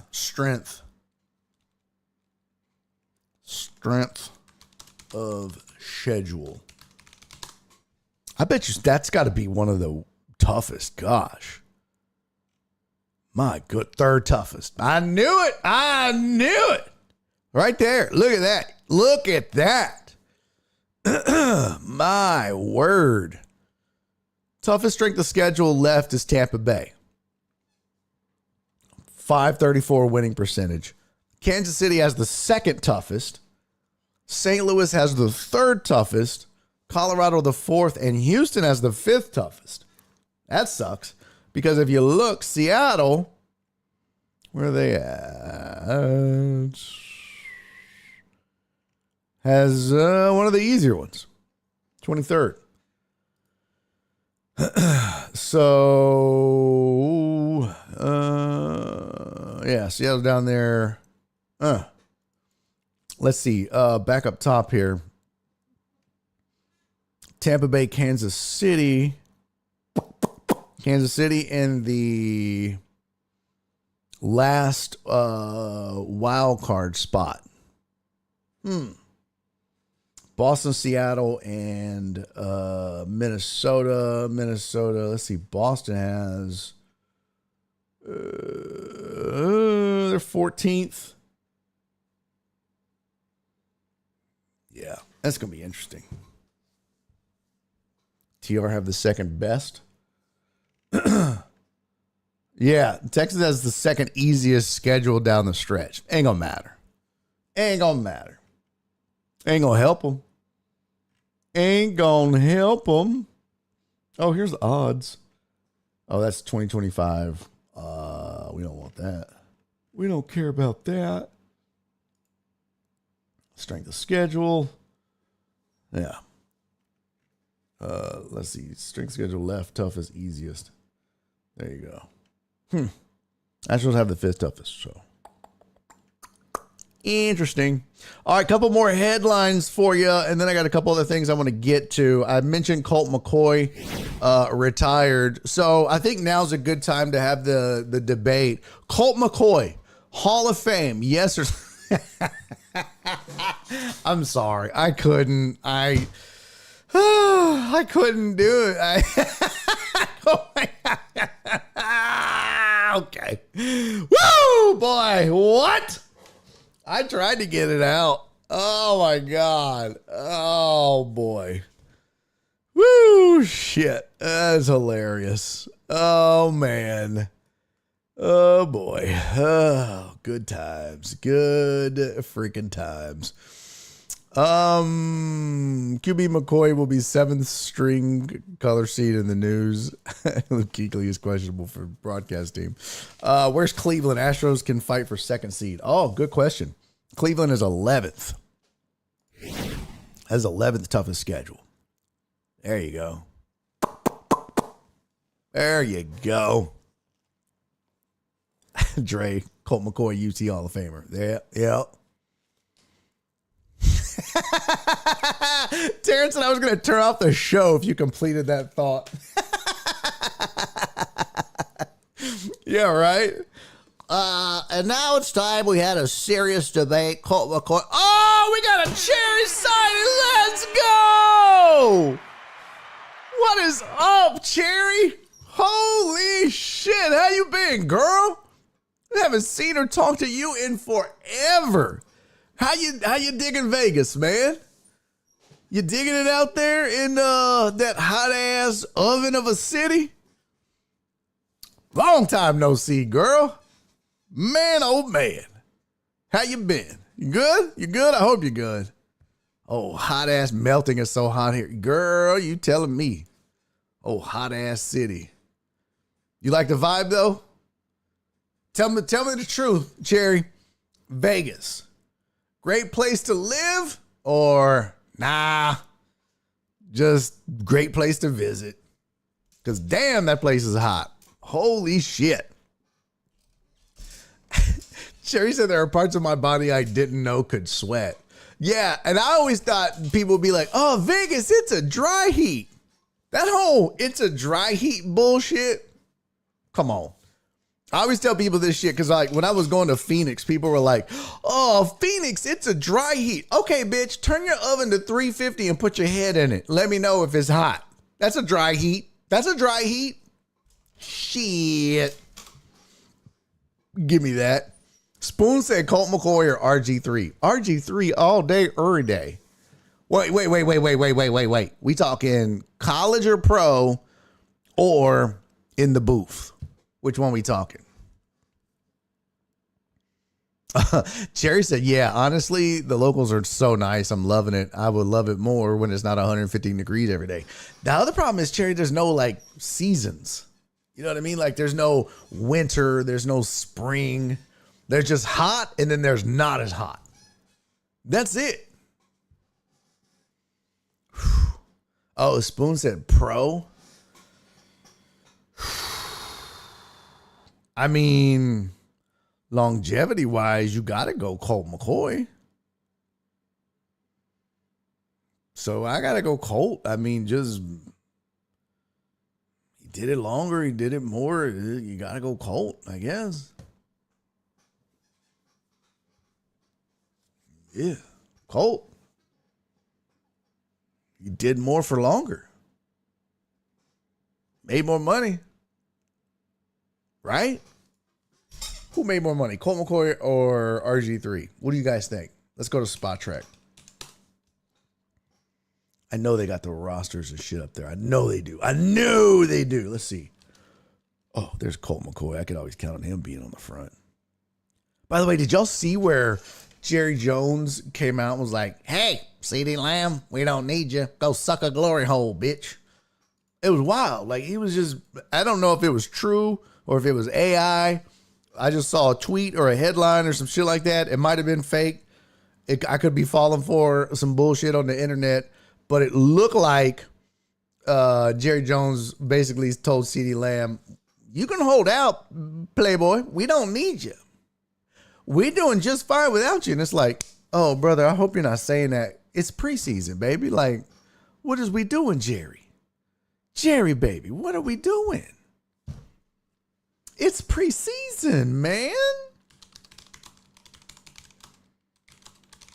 Let's see. Robert Griffin the third. Yo, Jerry! I love you too, sweetie. Thank you for the 500 bits. Stay cool out there in that hot ass oven. A lot of people don't know that Las Vegas is actually Spanish for oven. Yeah, Vegas. That's the oven is what that's Vegas's oven in Spanish. So you're in the oven. People don't know that. Thank you for the 500 bits, sweetie. Are you hanging out or working with Kiki at all? Or are you just like fucking doing your own thing? Oh, that's fake news, CC. Damn. Are you sure? Let me see. Jerry Jones on CD's nuts.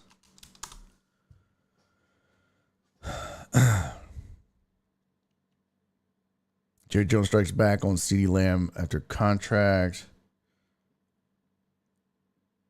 Jerry Jones says they know what they're doing. Massive update on contract negotiations between Cowboys and CeeDee Lamb. Jerry Jones reacts to CeeDee Lamb's tweet. That was 5 days ago. Jerry Jones misses CeeDee Lamb. How much pressure is on him? Jerry Jones and CeeDee Lamb don't want to be. Okay, that's 5 days ago. Cowboys Jerry Jones clarifies CeeDee Lamb contract. That's August 11th. Jerry Jones to CeeDee Lamb, you're missed. Okay. Damn it. I got John Granado'd. Son of a bitch. That's what I get for reading headlines. I don't even know where I saw that. I think I was scrolling Instagram. That's probably where it was. Here's a Sports Illustrated massive update on contract negotiations between Cowboys and CeeDee Lamb. Time is ticking. According to the Dallas Morning News, the sources told the site that Lamb and the Cowboys are currently in limbo. Franchise is offering a deal slightly under $33 million.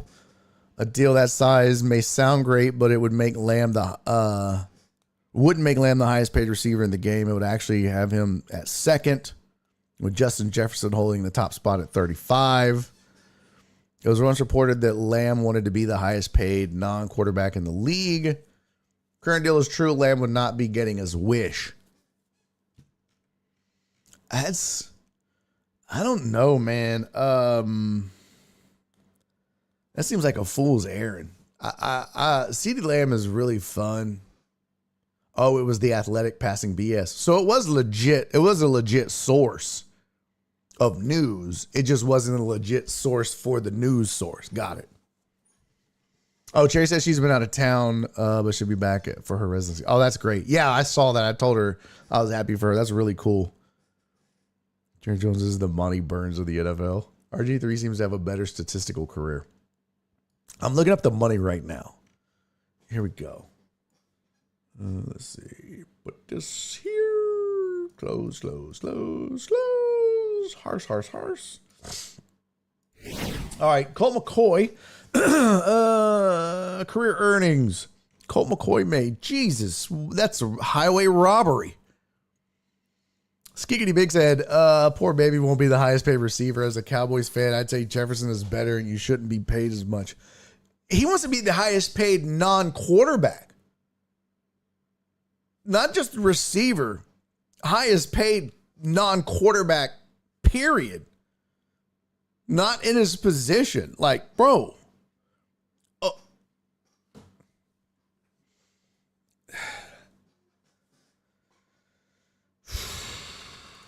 I don't.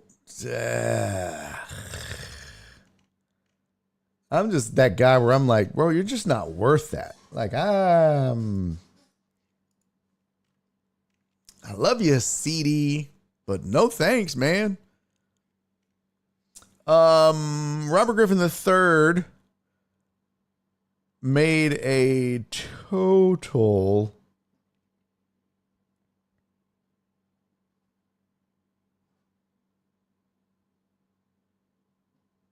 of 33 million. 14, 15, 17, 21, 28, 29, 31, 33. Wow. So that first year he got 14. Yeah. And Colt McCoy, look at that. He just hung around forever and made 26. There's his cumulative 1, 1, 2. Like, bro, there was a year Colt McCoy made $450K. Damn. That's wild. I mean, I'm not. Highest paid backup ever, Chase Daniel, $41 million. So I said he'll get top 3 wide receiver money. End of story. Yeah, but where is he going to get it? The thing is this. If he wants to be the highest paid non-quarterback in the league, where's he going to get it? If it's just like we were talking about earlier, your worth is what you accept. We were talking about that with me as a comedian at the beginning of the show. You're worth what you accept. But at the same time, what we said, if no one is willing to pay you what you want, then what are you worth? If I want $5,000 per show as a comedian because that's my worth, I think that's what I'm worth, but no one's willing to pay me that, is that what I'm worth? If the max anyone will pay me to do comedy is $100, then what am I worth? Because if what you're worth is what you accept, and you don't take the 100 because you're waiting on 5,000, what you're accepting is 0.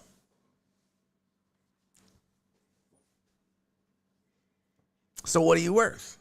That's the conundrum. Sorry, I'm using big words, Total Dallas. Do you want me to Google that for you? Hey, Google, what does conundrum mean? I hope all y'all's phones just went off.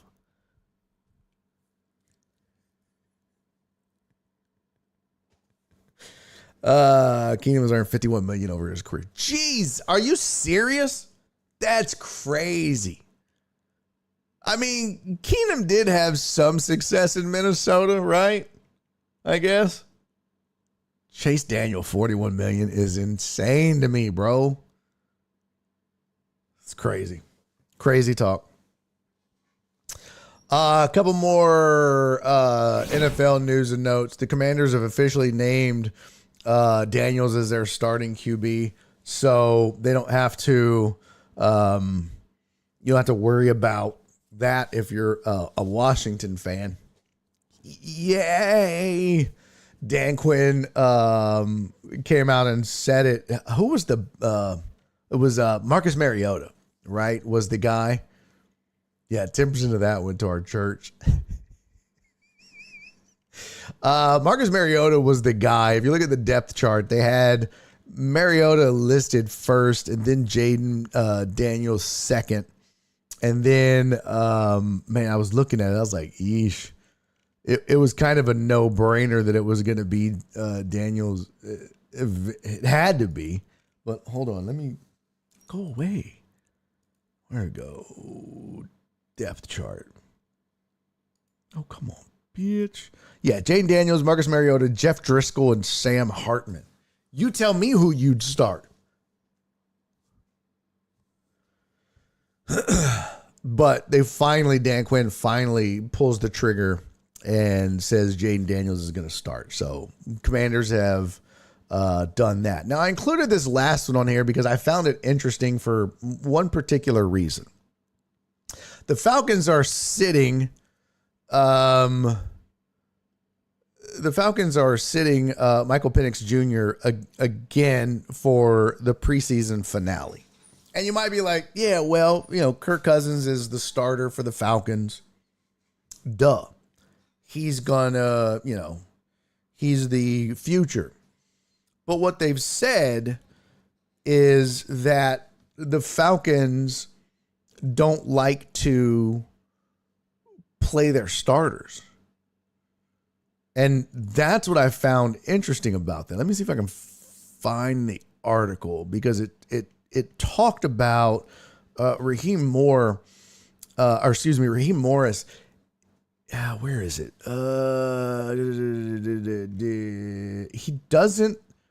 He doesn't believe in playing his starters, but I want to get you the exact quote because that's what I found to be interesting about this. Here it goes. This is from the article on ESPN.com. Morris is not a big believer in key players seeing time in the preseason. The Falcons sat nearly 40 players Saturday, and he said the team will look similar Friday against the Jaguars. Veteran quarterback Taylor Heineke and undrafted rookie John Paddock got all the reps in Baltimore. Penix will play, Morris said, in an intra-team scrimmage Wednesday during practice. The coach said it will simulate a game. The plan is to continue to develop Penix in practice situations. So it doesn't necessarily mean that Penix is the starter, but it means he's real close. If he wasn't, he would be starting these games. But Raheem Morris is like, he's close enough. He's in that group. He's in the upper echelon on this team. So he's not going to play. So hold on to your butts, Kirk Cousins. You are one misstep away from, you're one misstep away from losing your job, buddy. Is basically how I read that. Like, that's how it came across to me. So I don't know. I don't know if you got that out of that, but I surely did. All right, I got a couple of videos for you.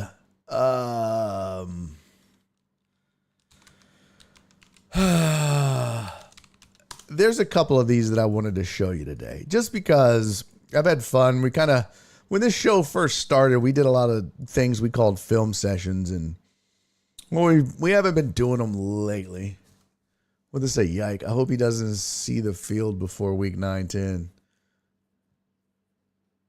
Yeah. Well,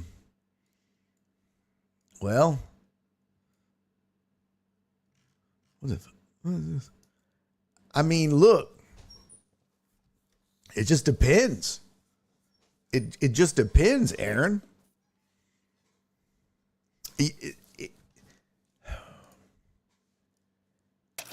A couple things. Yo, Joe Pro! Sir, thank you for the 303 bits, my friend. Good to see you, buddy. Hey, just a quick reminder, everybody. I mentioned it when Jenny's mom was here, but don't forget, we're still doing fantasy football. If you are a Patreon subscriber, that's what our fantasy football leagues are for. It's for Patreon subscribers.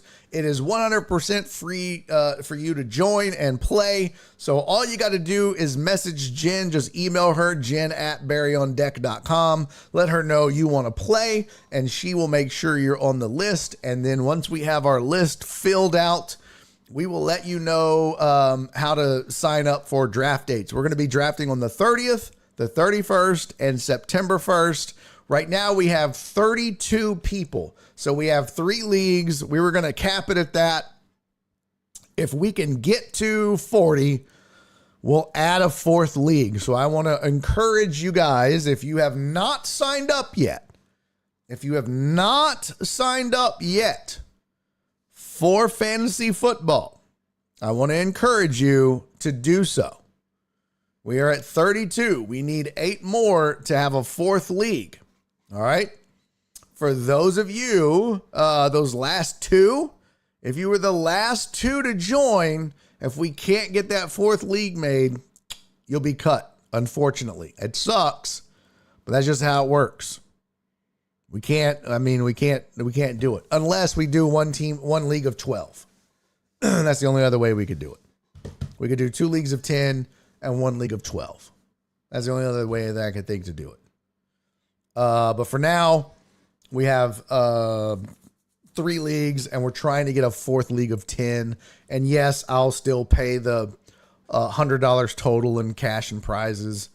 So instead of it costing me $300, it'll cost me $400.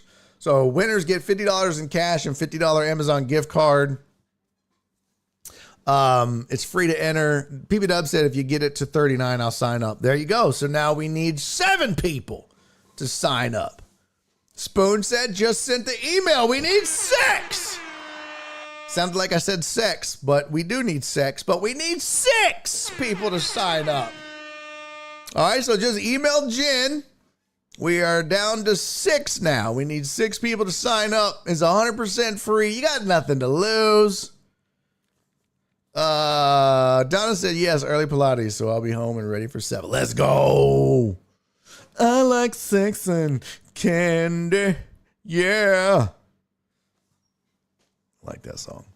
But again, Patreon members, overall winner will get a custom shirt made by your boy. Perry got one. He actually wore it to Cece's birthday party. It says Barry on deck, and in gold it says Fantasy Football Winner 2024. I'll make sure you get it. I mean, it might not be till the start of next football season, but damn it, you'll get it. Drafting August 30th, 31st, and September 1st. There will be a sign-up form that you'll use to pick the dates that you want to draft. That'll also kind of determine what league you end up in, is the dates that you can draft. That's first come, first serve. So we'll get it all figured out, but you do need to email Jen if you want to play. That is first and foremost. You got to let her know that you're in. Okay? Okay. Email Jen right there. Jen at barryondeck.com. Let her know you want to play. Get in. Get in.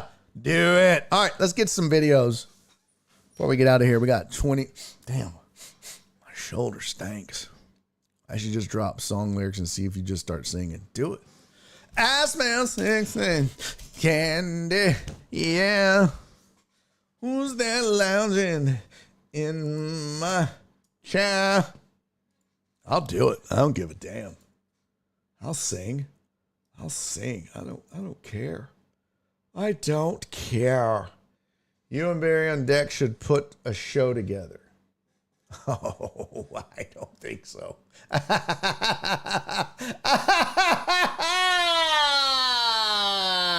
Go fuck yourself. Someone on deck. Someone on X. Oh my God. That's hilarious. I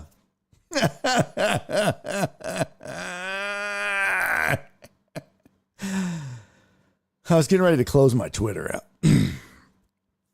Someone's pranking us. Apparently Josh Ennis has been fired again. What? Someone play the dramatic chipmunk music. I thought I had it. Oh. Josh Ennis has been fired.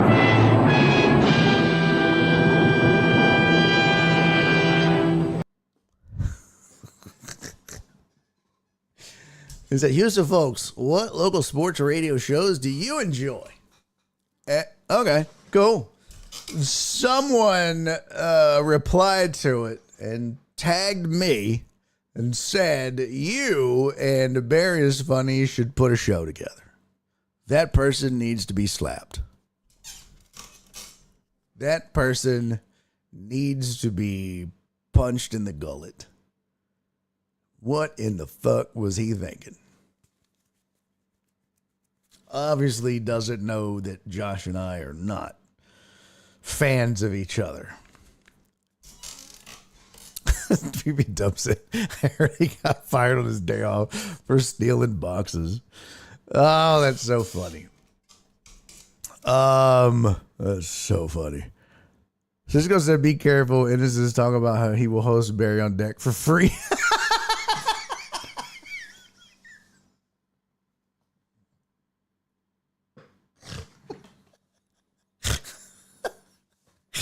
That's so funny.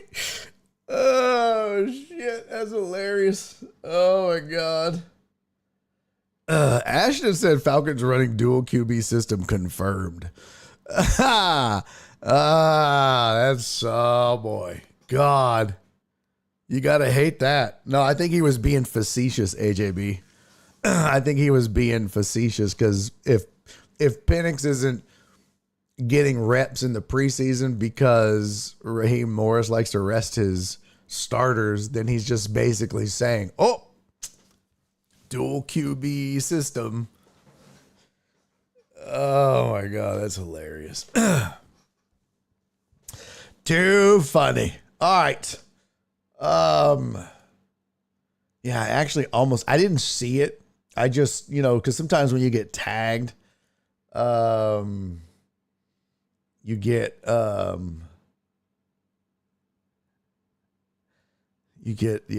certain, you only see like the thing you're tagged on. Yo, what up, B Hannon? Good to see you, buddy. Yeah, that's what I explained it, Ashton. Yeah, so I didn't see it. I almost hit like, and I was like, well, let me see what he's talking about first. And then I opened it, I was like, oh, I'm glad I didn't like that. That would have been tragic. It's got 2 views, by the way. Guess who those 2 must be? Hey, what up, Skiggity Big? Skiggity Big said, I just sent an email to Jen for fantasy. There you go. Edgelord Josh, no way. No. All right, let's do this. All right, we're down to what, 5 now? 5. Skiggity Big is in. We need 5 more. Remember, you got to be a member of Patreon. Got to be on. And if you're not on the Patreon, Pacha's got it going here. Hey, love you, Robert. We'll see you soon, buddy. If you're not on the Patreon, I think Nasty Nate was like, well, can I just join and play? Yeah, I don't give a fuck. Do what you got to do, pimp. So if you're not, it's a great way to support the show, by the way. You'll get some cool swag out of it. You get to join the Discord and hang out with all the weirdos and all the deckheads on the Discord. And they'll do like Astros watch parties, and it's the Discord is really cool, man. It's a great place to hang out and shoot the shit. It's a really cool message board, but it's a cool resource for the deckheads too. So it's one of the really cool benefits of it all. And like Alec is the last deckhead to join, and Jenny's mom just sent him all his swag. And yeah, so Tracy, am I in, Jen, or do I need to email? I'm not sure if she's here. Dre, if I were you, I would still just shoot a quick email just in case, just to be safe. Let's go, Skiggity Big. I've met lifelong friends on Discord. There you go. Well, not on BOD, but on other channels I'm in. Okay, never mind. Fuck, dickhead. Perry said Discord is the shiznit. It really is, man. It's a badass community, man. It's really cool. I mean, we've had some dope ass things happen on our Discord. People have had we've had people help each other through I remember one time somebody was like, man, my disposal broke. And somebody's like, oh, that just happened to me. Do this. And they fixed it. Somebody was like, I need help moving. And somebody showed us. Somebody had a flat tire. People that we have, trade folks, deckheads that do different trades. And somebody's like, oh man, I don't know how to do this. Somebody's like, oh, I do that for a living. I'll come help you. It's super dope. And then if you're not in the city of Houston, they still help each other. It's really cool, man. It's really cool. Spoon said, I've seen some shit on Discord, not BOD, but yeah, it's a dope. Well, that's why I don't open our Discord up to the public, because a lot of streamers and people that do what I do are just like, go join my Discord. And it's a way for them. They just try to get as many people as they can on the Discord. And then they use it as a marketing tool and they use it as a promotional tool. And I chose to take a different route. I don't do that. I wanted the Discord to be a place for us as deckheads to kind of congregate and gather off show if you wanted to. You don't have to if you wanted to. But just to, be a place to hang out and talk if you wanted to talk and chat and just have a space to, do whatever.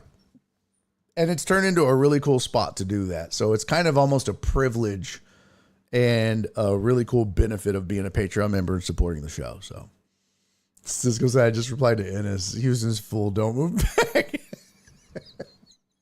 Cisco, you're such a dick. All right, let's watch a couple of the movies before we get out of here. A couple of the, Christopher Mina said, free the Discord. No, bro. Why would I do that? I just told you why I do what I do. Let no fucking riffraff in. Skiggity big, I got you. Nice. Very nice.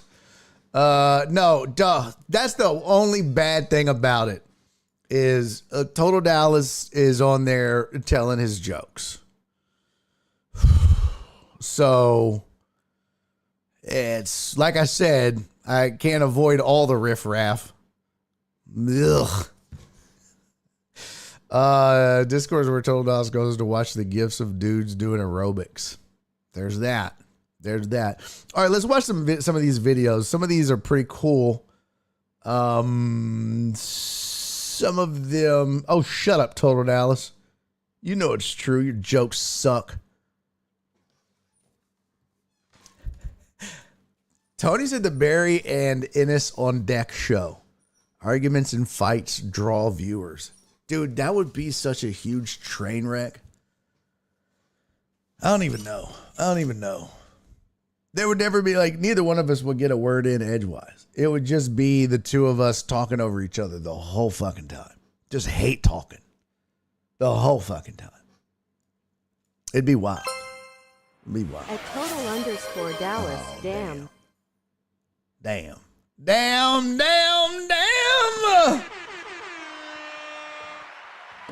With 5 minutes left in the show, John Dorier from way downtown. Bang. Sucks for you, Total Dallas. Damn. You ain't have to do him like that, Johnny boy. Yeah, rest in peace, Total Dallas. Rest in peace. Joe Pro said, I don't think Ennis has the balls to debate in person. He's... I'm not going to comment. Let's take the high road on this. Let's just take the high road. Let's watch some videos. Let's just take the high road here. Here's some feel good stuff for you. Let's do some feel good stuff. Shall we? I want to show you Dad of the Year. Dad of the Year. At least I think so. So this was really, I don't know where I found this. Uh-oh, what the fuck was that? What was that? I think this was on Instagrams. Yeah, this was on my Instagrams. And I don't know how I got on my feed, whatever. Sometimes I watch sappy shit, feel good stuff, tearjerker stuff. And Spoon said, a video of me? And this video came up on my feed. And I thought, yo, that right there I just love this video, and I wanted to share it with you. Now, some of you might not like it. Some of you might think it's stupid. Some of you might hate it, and that's okay. If you don't like it, you know what? This might not be for everybody. I've got a video after it that made me laugh uncontrollably for hours. And I'm not exaggerating. I mean, fucking hours on end. So I will show you that one next if this one doesn't move you. Okay? Oh, Jason, I saw a video of a dude catcalling an underage girl and the dad let the guy have it. Well, this is different. So this one, actually, you know what? First, let me just run an intro that we haven't done in a while.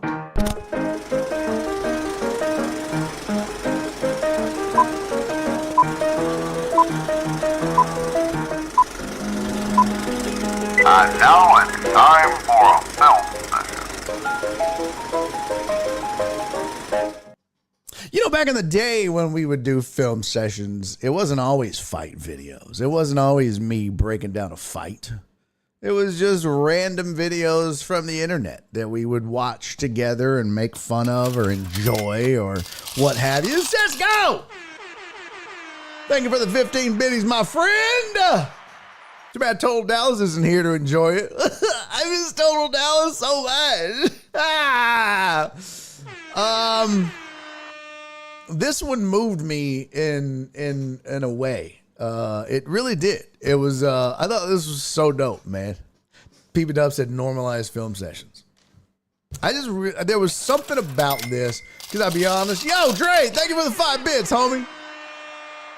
Much appreciated, my friend. This got me, man. In the arms of an angel. This got me. Just watch it. It was. I don't know if I would have reacted in this way, and maybe this is why I don't have kids.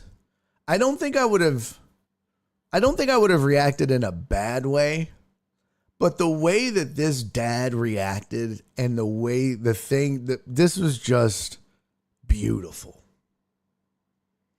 Now, this son sewed his dad a shirt. Just watch. What you got? I got a shirt that I made at sewing class. You made that? Yeah. Holy crap. For me? Yes. Dude. Look at this. I did the buttons and I did the buttonholes. Got like a 70s lapel thing going on? Yeah. How did you make this? Well, I got some help, but I did most of it by myself. Wow. Can I try it on? Yeah. Yeah. Look at this. The collar's so unique. It's like there's the collar, and there's that's awesome. Look at that face, Here, you want to bro. film the back? Look at that face. I mean, he was so proud. I had Show everybody. I had this little thing right there. I don't know what it's called. Okay. But I made it myself, and it was hard because I had to sew over a bunch of fabric. But I got stuck a couple of times. Why'd you choose this pattern? Why I chose the pattern is it just looks cool to me. It stands out to me. It does look cool. And it goes with jeans like you usually wear. Can I wear this out to dinner? Yeah. Oh, Thank you, buddy. Look at that You're kid. so talented. God bless. I mean, that is the fucking coolest. That is just that kind of shit, man. What a dad. That kind of shit gets me, man. What a does. No, Flip, that wasn't Wessling. Oh, Flip, that wasn't Wessling. That does look like Wessling, though. Oh, my God, Flip. That does look like Wessling. That's hilarious. Man, bro. That shit was, God. It's probably a good thing I didn't have kids. It's probably a good thing. That shit, man, that would, woof. That was so dope. That was unbelievable, man. What a cool, amazing dad. What a dope ass dad. What a special human being that man is. To show an interest in his son sewing a shirt like that. Did you see the face of the kid? I mean, the kid's face right there. Here's the thing. There's moments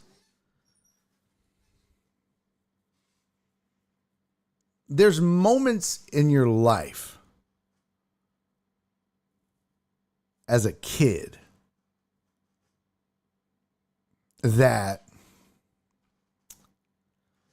change you. You know what I mean? That make or break you, I think. That can have that will have a huge impact on you. Either positively or negatively. And you know, the dad could have shit on it. The dad could have, you know, like, what the fuck? Like, you know, but the pride that kid had in that shirt, the joy that he had making that for his dad and seeing his dad excited about it. Like, yeah, man, that dad, that's dad of the year type shit. Because had the dad, you know, been like, well, what, were you drunk when you made this fucking thing? Like, because I know plenty of dads, I know plenty of guys that would have. I know plenty of guys in my family. Hell, I think my dad might have. God rest his soul. I think my dad would have been like, well, goddamn, boy. Well, first of all, my dad would have probably called me a fairy. He'd have been like, well, goddamn, what are you sewing for? You know what I mean? But, I mean,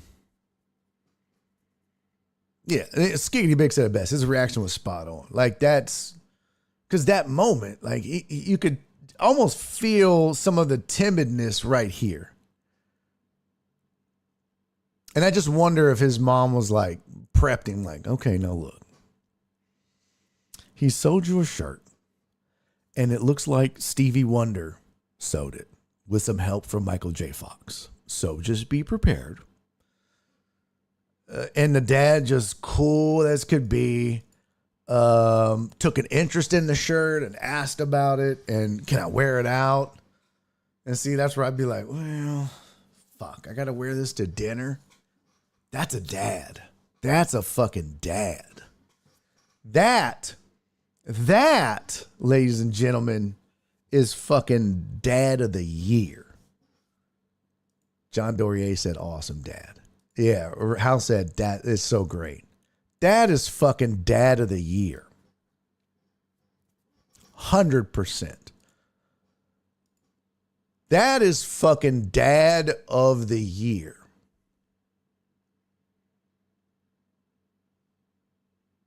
Spoon said, but a dad would wear it to dinner, Barry. I'd rock it so hard.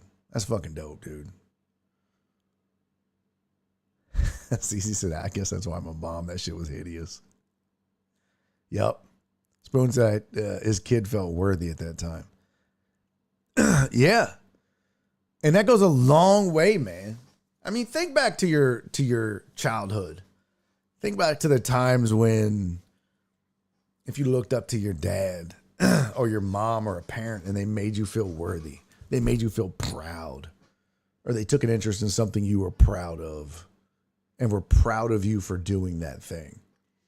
And it made you want to be better at it. It made you feel like you were good at it. It's huge.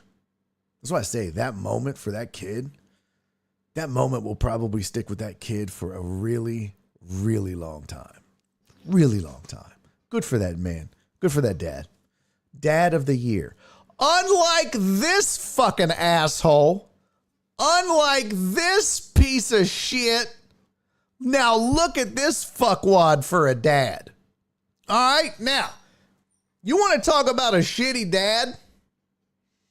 Now this would also be me as a dad. I think this would probably be House and Spoon. I know this would be Cece if she were a dad. We go from dad of the year. Cisco said that's Hall of Fame performance on like Colt McCoy. Oh, Perry said I got some J's to go with it. Oh, Perry, you the man.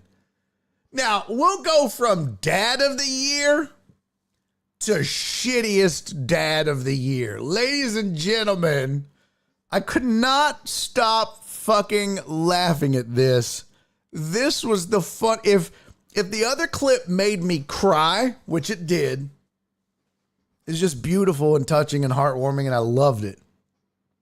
This next clip, I couldn't end on a sad one. But this next clip is the funniest shit. This man is the biggest garbage ass dad piece of shit I've ever seen in my whole life. He kind of looks like House. He sucks so bad as a dad. He's a failure. He's a failure. But god damn, this is funny. Check it out. Why not? Oh. Oh, Jay! Yes! Oh. Jay, are you okay? What happened? You're okay. Let's fight me. Why not? Oh. Oh, Jay! Yes! Oh. Jay, are you okay? What happened? You're okay. Let's fight me. Why not? Oh. Oh, Jay! Yes! Oh. Jay, are you okay? What happened? You're okay. Let's fight me. Why not? Oh. Oh, Jay! Yes! Oh. Jay, are you okay? What happened? You're okay. Let's fight me. Why not? Oh. Oh, Jay! Yes! Oh. Jay, are you okay? What happened? I know it's coming, and I still laugh. Why not? He's like, come on, little buddy. Oh, Jay! Yes! Oh. And then he yells for his wife. Okay. Let's fight me. Why not? Oh. Oh, Jay! Yes! Oh. Jay, are you okay? It's funnier. Okay. Oh, let's fight me. Why not? And the way he says raccoon is crazy. Oh, Jay! Yes! Jay, oh my god. You're okay. Let's fight me. A raccoon. Why not? A raccoon. Oh my god. Oh, Jay! Yes! I don't know how old this is. I just saw it. Oh my god. You're okay. Let's fight me. A raccoon. Why not? Oh, Jesus Christ. House, why did you do your kid like that, bro? Jay, the kid's like, You're okay. Let's fight me. Why not? Man, that raccoon came out of nowhere, boy. Jay, are you okay? What happened? He spiked that kid like he scored a touchdown. Why not? Oh my god. Oh, Jay! Yes! And the way he screams. What happened? Why not? Oh. Oh, Jay! Yes! Jay, are you okay? What happened? What happened? Let's fight me. Oh my god. Oh. Oh, Jay! Yes! It's like he had an outer body experience. Oh, Jesus Christ. Oh my god. Oh, that's the worst dad in the world. Oh, shit. Hal said, for real, if a tree roach flies at me, I'm throwing all three of mine. Oh, yeah, add it. Yeah, 100. Oh, God. Are you kidding me? I'm swatting at the tree roach with my kids. Are you kidding me?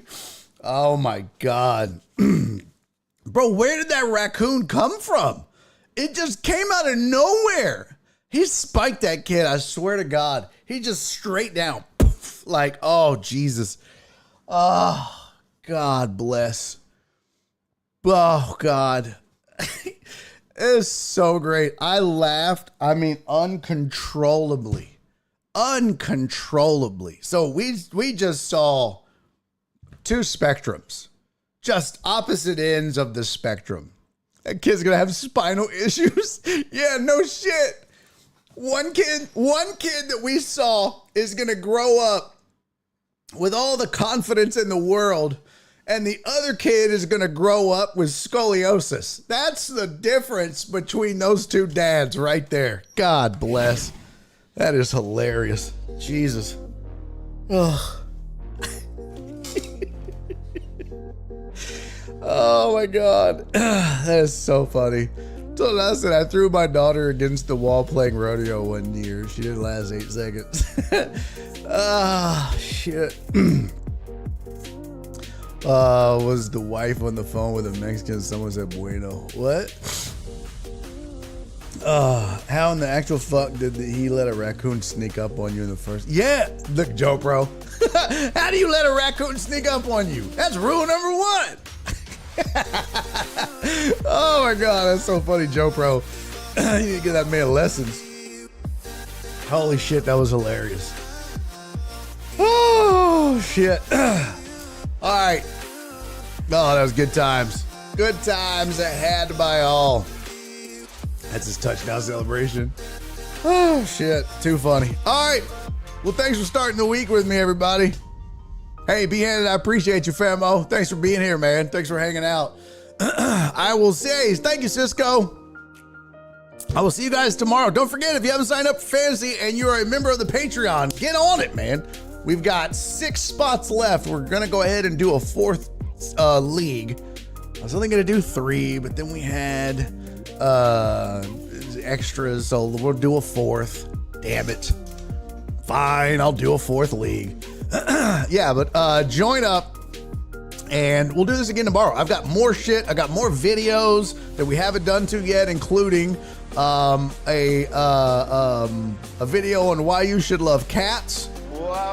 Yay! Mark Lar, thank you for the follow, my friend. Much appreciated. Yeah, I'll let Jamal Williams of the Saints tell you why you should love cats. We'll do that tomorrow. And a ton of other stuff that I've got rolling for you. So we'll get into it. We're just getting started. Oh, shit. We have the passing of a legend that I didn't get to today.